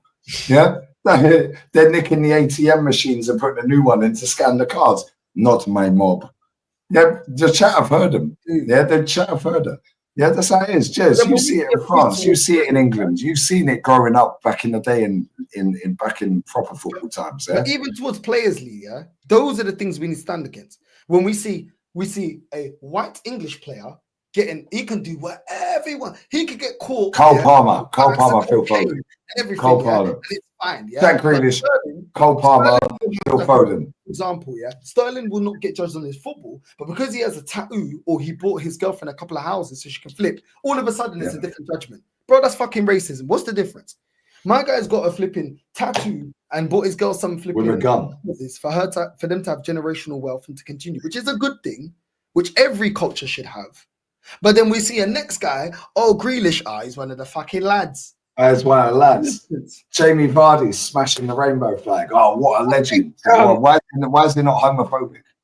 When you grow up in the areas that we've all grown up in, our different cultures, Root Cause has made a great comment there. Yes, I did. Make that comment, which was not I didn't mean it offensive. No, but real talk. Sorry, Jez. Back then, coloured, we used to say half caste. Am I lying, Jez? We used to say if somebody was mixed race, we used to call them half caste. Back in my youth. Now you say that, you're finished. Well, back in my youth, I think it was on your channel. I made the colour. I made that comment. Yeah, the coloured guys. I offended the guy, Root Cause. I offended him. Yeah. But in my youth, we called. Should I say it? I mean, you just read the comment. We called people that term. That's how it was. Yeah, they're coloured. But that's what we used to say, Jez. Jez, we used to say back in the day, and this is why I love the channels that we all have and the communities we all have. Because you know what? You see these fucking wankers that sit on TikTok and Twitter that try and cancel us every day. The only people that cancel us, Jez, North, Chat, Norms, and anybody else, Shane, and anybody else that's been on tonight that I didn't see. Yeah, apologies. Yeah. The only people that cancel us are the people that actually lock in on here. Twitter ain't cancelling me, you, or North. Or Norms or anyone else, Shane. Right? Because not every single person that watches this is white English. No. Rashid is we were taking the piss out of fucking Rashid. LG. Yeah, we were taking the piss. He got the ump. But he didn't get the ump in a nasty way. Not in a nasty way, in a funny way. Yeah, in a funny way, because we was like, oh, who was it that said that? Somebody said LG to LG, no? So I was like, he's got a friend that's Moroccan, and he said, speak. It was a taxi driver with a Mercedes. Let me just LG. I said, just LG for the rest of your life, you're finished. He's got a friend that's Moroccan that only speaks Spanish. And he said, you ain't Moroccan. You only speak Spanish. I used to go down to West London. Right? I used to go to a bar, still there, I think, called the Marquee Rock Bar, where some of the most amazing bands we've ever seen in our lives started in the 60s, 70s, 80s, right? And I used to hang about with a load of guys who were basically black, and they used to take me around, and we used to go to a blues club called the 8 Ball. Jazz bar, jazz. And, well, it was blues, but basically. Blue. Okay, yeah, sorry. That's where I started to get educated about blues. And these guys used to take me down there, right? And it was predominantly black people. Yeah? Yeah. And they used to call me, the honky in the black. Honky, see? Yeah, but honky is funny, Jez. Honky is funny. I didn't get. But Jez, I said this to North, yeah? Honky is funny. These black guys I used to go football with, who were educating me, right, about blues. But let's be honest, blues music was predominantly created by black people in the south of America. In the States. Yeah, in the States, in the Americans, see. Yeah. You know, you look at all the great blues artists, they're all black. And I used to go down with them. And we used to smoke a bit of naughtiness and all that. Jezza was on the piff things, you know what I'm saying? Man was doing the hashish and that. No, well, you know, whatever. I love you, Jez. We used to get right in it. We used to get right on it, and right on it. I love him. Jez, we need to fucking meet Jez. I swear. I promise I need to meet you this year. I don't care. Before New Year's Eve, I need to meet you, Jez. Oh, well, we've done all naughtiness in our lives, you know. I mean, I was young then and everything, and it was all a bit naughty. But, you know, we had actually, I'll tell you a funny story here very quickly. I won't bore you. We were in this club one night, right? It's a right naughty little place, yeah, and it was a bit of a dirty place, naughty. We had a raid. We had a raid by the police. I got arrested there, right? Got arrested there. Why? Well, because we were getting a bit Larry. We were smoking. Oh, you were smoking the weed. Right, hashish. We got cuffed and everything, and all that fucking drama, and taken down the old police station and everything, and yeah, that was a bit of an occasion. Didn't get charged. I had a night in the cells down the old police station, and did you get a McDonald's breakfast the next day? No. Just got they thrown out your ear. Got thrown out your ear, and it was basically fuck off. Twist your ear out, fuck off, son. It was like that. You didn't get a breakfast, nothing like that. No, it's a fucking McDonald's fucking Happy Meal or fucking fuck off shit. Like I remember this sergeant, right? When we got arrested, right? We stood like cuffed up like that and all that bullshit. And this guy said gave me a name. I was being honest and everything, and he said, "Right, you've been caught smoking this." And I said, "Yeah." Oh, I was honest. I ain't gonna lie. I said, "Yeah." He said, "Right, you'll be charged in the morning. You're being caught." I thought, "Oh fuck me, no, I don't need that." You know what I mean? Anyway, put us in the fucking cell and everything, and next morning, 8 o'clock, bring us out. Right. You had a good time? I went, no, not really. And he said, do you want a cup of tea? I said, no, it's shit. They give us a cup of tea before. And he said, right, fuck off. So that fucking dishwater. Dishwater. It wasn't no politeness. It's like, right, fuck off. Yeah, and they twist your ear up. Fuck off, son. Don't want to see you back here again. Yeah, otherwise your parents have fucking been fuming. Oh, they knew. They got the phone call. And yeah, it didn't go down well. I can tell you that next morning. It wasn't my dad so much, it was my mum. My mum went fucking mental. Absolute. What are you doing going down there? You're smoking this and all that and all that. And I said, I try to bullshit my mum. You don't try and bullshit your mum. Jez, my mum did that to me, yeah. I asked for a mobile phone for Christmas once, yeah, and they brought me a little toy mobile phone. I thought it was a mobile phone, didn't it? So I was gassed.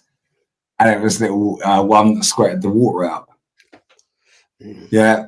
But then they brought out the real mobile phone. It was a pay-as-you-go phone in a box, Vodafone. First phone in the box. I actually think it was Simon Jordan, Phones for You or whatever. Yeah, that actually brought that out. Yeah, and then we got caught. Yeah, me, Tundi. Yeah, Tundi, if ever you watch this shit, yeah, email me, my G. This guy's from Manny. He weighed in the fucking design tech teacher on day one. I was like, who is this mixed race motherfucker from Manchester, yeah? Rocking up and beating up the design tech teacher on day one. Yeah, I'll never forget it. Well, I went to Stantonbury campus. I'm going to say this, the North needs to rap, yeah? Right? I'm going live anyway, right? But I'll never forget it. We had shops, yeah? And we used, it used to be a cigarette shop, like a little off-licence. Yeah, I was at Stantonbury campus. At that time, it was the biggest secondary school in England. So we used to bunk off and we're just going to hang out with the older kids. And I'll never forget it. Sundi, Get your black ass over here, boy. And then you see the mum turn up with the weave. Yeah, wrap round. I swear down, she clapped him upside his head. She was like, "What are you smoking this shit?" We're sitting with Stella, and she was like, "You fucking." You got to look back and enjoy your. When I look back now, some of the sorry, Jez. Sorry, Jez. Tunde, if ever you watch this, because he's an Arsenal fan as well from Manny, I don't know why that happened. Yeah, Tunde, if ever you watch these streams, yeah, email me, my guy. The link's in my description. Yeah, because you were a fucking bad man back in school, bro. 14 years old, waiting in the teacher. Mum clapping you up at the shops. Sorry, go on, Jez. Sorry. No, it's nothing. You know, when I was sitting chatting to you guys, right? It's like it's a great show tonight, North, and everything, and a great chat with the chat and everything. And I sit back here as the elder statesman. I think I've done some mad shit in my life, mad stupid things. But do I regret it? No. And I just want to throw this one in the mix, right? I talked about a long while back. Went to Stoke away, and we got fuck that. That's long. Got fucking ambushed. There was about 18 of us. Run off the train tracks, and we had the living shit kicked out of us. And just going back to this thing about you had to go to Peterborough to change, right? Oh, all that bollocks. Stoke was a mazza. They were waiting on the train tracks with their Stone Islanders. And Bolton as well. And we got out and we were going down. We were going around the back streets to try and evade. We knew they were watching us. We knew what they were doing. We tried to get around and get away to the ground. The firm were going down another way, but we were mingling with the firm and everything else. And we got absolutely bashed the shit out of. And I was just going to say, if it wasn't for this black guy called Johnson, right, big guy, not as big as Kenny, but he's a proper geezer. If it hadn't been for him, I will honestly say to you, looking you straight in the eyes, I don't think I'd be walking this day. Because these guys, no, honestly, seriously, these guys were pummeling the fuck out of my legs, right? Seriously, that's why you're a legs. That's why you're a legs man. Seriously though, that was the worst day of my life at football. Worst day because I got there. Yeah, Stoke are naughty. Bolton and Stoke are fucking horrible. Got the shit kicked out of me that day. All of us, 18 of us, we were in a mess, absolute mess. Long day. I ended up at Stoke Central. In an ambulance, and 3 days I was there for that, and they were proper naughty. But that guy Johnson, who was member of the herd, right? One of my buddies, he came over. You still see him? Yeah, Johnson's around, man. Yeah, when you go back and do the Christmas thing and all that, and you go back to, you still see him, yeah? Yeah, still see him, mate. Yeah, he's what? Big up to him, mate. About what, 70 now? 70 odd. Fucking hell, man. No, he's a nice guy. He's a lovely guy. These youths don't know, North. They don't fucking know, brother. Man don't know about nothing. They don't know about war. You know what I mean? They don't know about war, man. Them Frenchies, very quickly, because I know North's going to redirect to me. I'm going to go for a shit and I'm going live. Yeah. North, them lads are going to Lisbon. Yeah. We're not going to say too much. Yeah. But they went Barcelona, them French lads we see outside the Bernabeu. Yeah. And I started talking to him. You started talking to him. Yeah. And then the Saudis turned up and started queuing up for selfies. I was like, Moira Sisma, no? Yeah. I didn't know they were French. Yeah. But even I said, yo, you look like Camavinga. And he looked at me. I was like, Moira Sisma, no? He started laughing. Didn't Then he started chatting in Spanish. Then we FaceTime Rashid. Yeah. And they were just busted up. You can't eat a banana in the street. No ice cream in the street.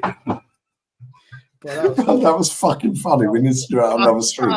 We need to get Rashid. Bro, that was so funny. We need to get Rashid on the stream for that shit, yeah, because that shit was fucking hilarious. You man don't know Rashid like we know Rashid. Trust me, that guy is so funny, bro. We're gonna do a podcast on Rashid's channel. Yeah, I swear down, that guy is fucking funny, man. Man said Lee's totally pissed. Peter, I'm not pissed. My voice is fucked, so it makes it sound like I'm pissed. I'm not pissed. Yeah, I can't be pissed. I have to pick my daughter up in about fucking 13 hours. I'm not pissed. We need to start that show with Rashid. What would Rashid do in a time like this, bro? You man that don't know Rashid yet. Rashid, do you know what it is, Jez? Yeah? Like, you have your show with the old school, with Kenny, with DJB, yeah? Jez, I swear, chat, I swear, you'll never, ever, ever get Rashid's banter and his personality unless one of us two or both of us two fucking wind him up. Yeah, because this guy, you cannot break this guy. He will not get rattled. Then it's like, why the fuck's this fucker not getting rattled? And it's just like, oh, is it? It's the facial expression. It's like, yo, that's gay. That's haram. Rashid's a legend. I love Rashid. It's funny, man. He's proper funny. But unless you got somebody with him on the stream, yeah, the chatter wind him up. Yeah. So when I went for a cigarette, so we couldn't smoke in the end, we fucking did anyway. Fuck him. Right. But then as soon as I left him, you know, my chatter's savage, isn't it? Right. They're fucking crazy. They violate everyone. Yeah. And they went, you look like a B-Tech Glenn Johnson. Oh, Christ. And it was like, Yasser was on the phone to you, going, yo, I've seen this guy move to girl. Yeah, he looks like a traffic warden. He looks like a traffic warden, yeah. Yeah, and he was like, why would you say that? He ain't even getting angry. It's like, how do we fucking piss this fucker off, bro? No, we tried to piss him off enough, innit? You can't piss this fucker off. No, you can't. You can't. You can't piss him off. And it's the same with you, Jez, yeah? Same with you, DJB and Kenny. When have you ever seen Kenny get really mad aggressive on a stream? Doesn't matter what you say. And I've tried enough times. He's just chill. That's Rashid. He has a couple of times. But he don't go like fucking swearing. No, you don't get full blown. You don't get. No, but that's the same as Rashid. You can't trigger him. You cannot rattle this guy because it's like, yeah, that's a bit weird, isn't it? But it's the face when he says it all, isn't it? He's got this amazing ability to take people down. Same as Rashid. Verbally. And he's like, puts them to bed like that. Bye-bye. And I sit there and I go, okay, fair enough. We'll move. Rashid's the same, Jez. Rashid's the same. Doesn't matter how many times we tried to piss him off. And trust, we tried to piss him off, didn't we? Yeah. I was like, why would you do that? That's disgusting. Not even on stream, just off stream. Then his it's like, one-liners are too funny, and his facial expressions. expressions. It's the face. It's the facial expressions. It's the facial expressions that it's too funny. It's like, why would you say that? You just start laughing. Funny, man. He's like, that's gay. He's like, he goes, that's haram. He goes, no, he goes, eating. So we see them gay guys walking down the street eating. No, it was the girl, the lesbian girls. Yeah, and they were eating the ice lolly. And I was like, yeah, one of them's a piffy, yeah. He goes, yeah, but a guy can't walk down the street eating an ice lolly. He goes, that's haram. That's gay. Yeah. So he was like, why is that gay? We were trying to press him, Jez, pause. We were trying to fucking rattle him, again, pause. Yeah. And he was just like, because it's haram. Well, even said you can't tie your shoelace here without your back against the wall because you can't have nobody walking up behind you. That's gay. You know? He said to the French lads on FaceTime, he goes, you can't eat a banana walking down the street. Even the French lads, yeah, they were like, when we hung up the FaceTime, they said, right, I said, we all need to meet up with Rashid at some point. They went, so I understand now, yeah, the Caicedo lookalike, racismo. Yeah, he said, so I understand I'm not allowed to eat a banana flavored ice cream in public doing up my shoelaces. Does Rashid drink? Well, I prefer not to speak, Jed. I didn't see it. I didn't see it. I didn't see it. I prefer not to speak, Jez. I prefer not to speak. Why'd you ask me? Why'd you ask me? No, true for us too. For them, I prefer not to speak. One thing I do know is he prayed every day. Fair enough. Yeah. Yeah. On that bombshell, we probably should wrap this up. Yeah, big up to everyone that's locked in. Jez, shout out your channel, mate. The link is in the title. Hey, Jez, you hit 10K yet? No. It's My on subs route. have Fuck's gone down. sake. No, they've gone down. They've gone down. Don't know why. Fucking those. Fuck no. That's racismo, Jez. Racismo. Nah, man, come on, It's Jez, an man. Just underbelly do some colour clips, thing. man.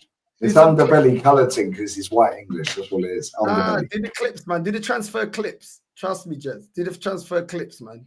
Man, love it. Yeah, clip up a load of clickbait bullshit. You'll be on 50K, Jez.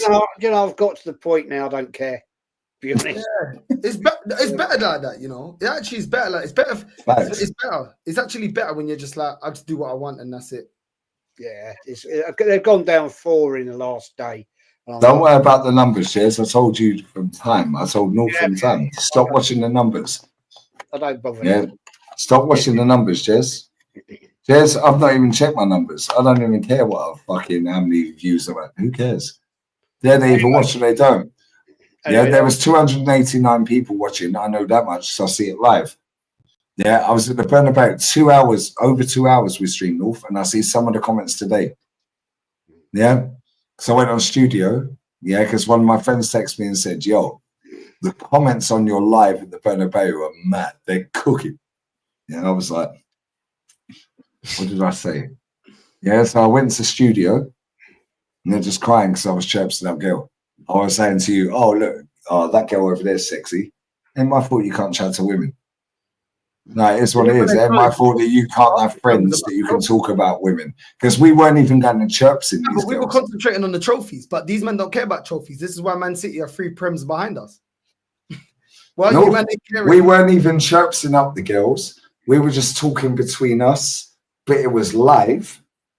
Yeah, and I was going, "Yo, she's a piffy. She's sexy. Oh, wow, look at you. Baby, you got Instagram? No. Do you want to go for dinner later? No, I've got a husband. Cool, no drama. Why can't you say that? How did you get your boyfriend? How did you get your girlfriend? Because you went and spoke to them. But now, because I'm doing it on live and I'm with North, mass problema. Fuck off. Madrid, all I see in Madrid was sexy women fuck ton of trophies. Now, you know what it is, yeah? It's like Mourinho said. They cry in the morning, they cry in the afternoon, cry at the night. Only one club, they cry all the time. The manager, the fans, they cry all the time. Facts. And nothing ain't changed. This club keeps on crying. So this is why Jose was right. But Jez, shout out your channel, what you got coming up next, bro. Big up to you. Yeah, it's Jez is Arsenal. You know where to find me and everything. And what have I got coming up at the moment? Nothing. Not till next week or later part this week. I've got my daughters here, my grandchildren. So best have the princesses. Family. I bet that's cost a few quid. Yeah. It's family. All right, Jez, I've got that for the next 15 days. Yeah, because all my lot rock up. I pinned the comment underneath that. Yeah, I am going home. We are going home on the 15th of August. I've had enough. That's now. when they all go home, Jez. That's when they all go home, yeah. And I'm going to be fucking literally in work mode, yeah, because the last 3 months have been a movie. I've had enough now. I want to go home. To be honest, it may sound stupid, but I've got a little bit homesick now. I want to go home. And so 50. Wifey's got in his head. The wifey's got. No, I'm joking. Well, no, we're staying for the wife's birthday, which is the 30th. When's her birthday? 13th of August, yeah? 30th of August. We're going out for lunch. Leo, no? Leo, yeah. We're going out. This is what it is, Jess. They're all Leos. Yeah. You know Virgo? I'm Virgo. 31st of August. No. So you're past the cutoff. See, that's why fucking Jay. Yeah, Jay, you pussy, yeah? And his dad's here. Yeah, he's been going 53 years. I'm going to go and meet him. Not today, because it's 31st. Mañana. It's the 1st. He goes back on the 2nd. He's been going 53 years Arsenal. Jay, his son, I always believed in my head. We were in spring break. North, you messaged me earlier. Best holidays since spring break, yeah? Yeah. Same. I went spring break with Jay like 10 years ago. My throat, I feel fucked. I can't. I still feel knackered. Bro, and I swear, I did 2 weeks in spring break with Jay. Yeah, and he was 21, 22 at the time. right? Bro, that was the best holiday. This very close second, yeah, right? But check this: his dad's been going 51 years, right? And I swear to God, yeah, he was like, "Yeah, I've had enough." Blah blah blah. They've gone half on the ticket. I think I said this on the stream the other day. First time in his life, John has gone half on a ticket because he can't be arsed, Jez. He's been going fucking since a junior. He's 60 odd years old, Jez. He's been going since he was 8. He's 61. Yeah. And he was like, I can't be fucking arsed. This club's finished. But then you get these little upstarts chatting absolute bollocks. Yeah. And then we see a little upstart that ain't an upstart because when he see me and you, yeah, he asked for a selfie in the stadium. He was like, I've seen you on TikTok. I said, yeah, I know you have. Yeah. And then we educated him and he was like, oh, yeah, actually, you're right. Am I lying? Yeah. I'm like, oh, we're grooming negativity. Bless him. He's only 16. But no, Jez, real talk. Yeah. Bless up your time with your family, man. Yeah. Because you've done nearly 2.5 months out there. Yeah. You've had everyone out there. Yeah. You've made friends with the guy that fucking didn't like you. You didn't like him. Yeah, he now drops food off. Now you do your thing. It comes. Yeah, now it's your best mate. And this is the thing. Just as soon as you talk to Abla, boom, start talking to these people. It's amazing the connections you can get. Jez, when I went to the club the other night, I spoke to the guy. Boom, boom, boom. I've got his phone number on my phone. Yeah, he's the door staff and the promoter of 2 fucking big gaffs out there. Now and Mowgli. NAO and Mowgli. He goes, half price, bro. 2 personas +2. So now I just need to find the piffies, isn't it? You know what I'm saying? Yeah, and there's plenty of them around here, bro. The problem is they're mostly on the game. In Madrid, they're just promoters pretending to be on the game. On that bombshell, North, you're probably best to end. Make sure you're subscribing to Jez is Arsenal. Man like Lee, Gunner, we're going to redirect right now, so don't go anywhere. Shane Gooner as well, Normski, big up to all the man them, the whole familia, and we're going to redirect now. See you guys in 2 minutes. Love. Big up Mr. Waffle. Big up Mr. Waffle.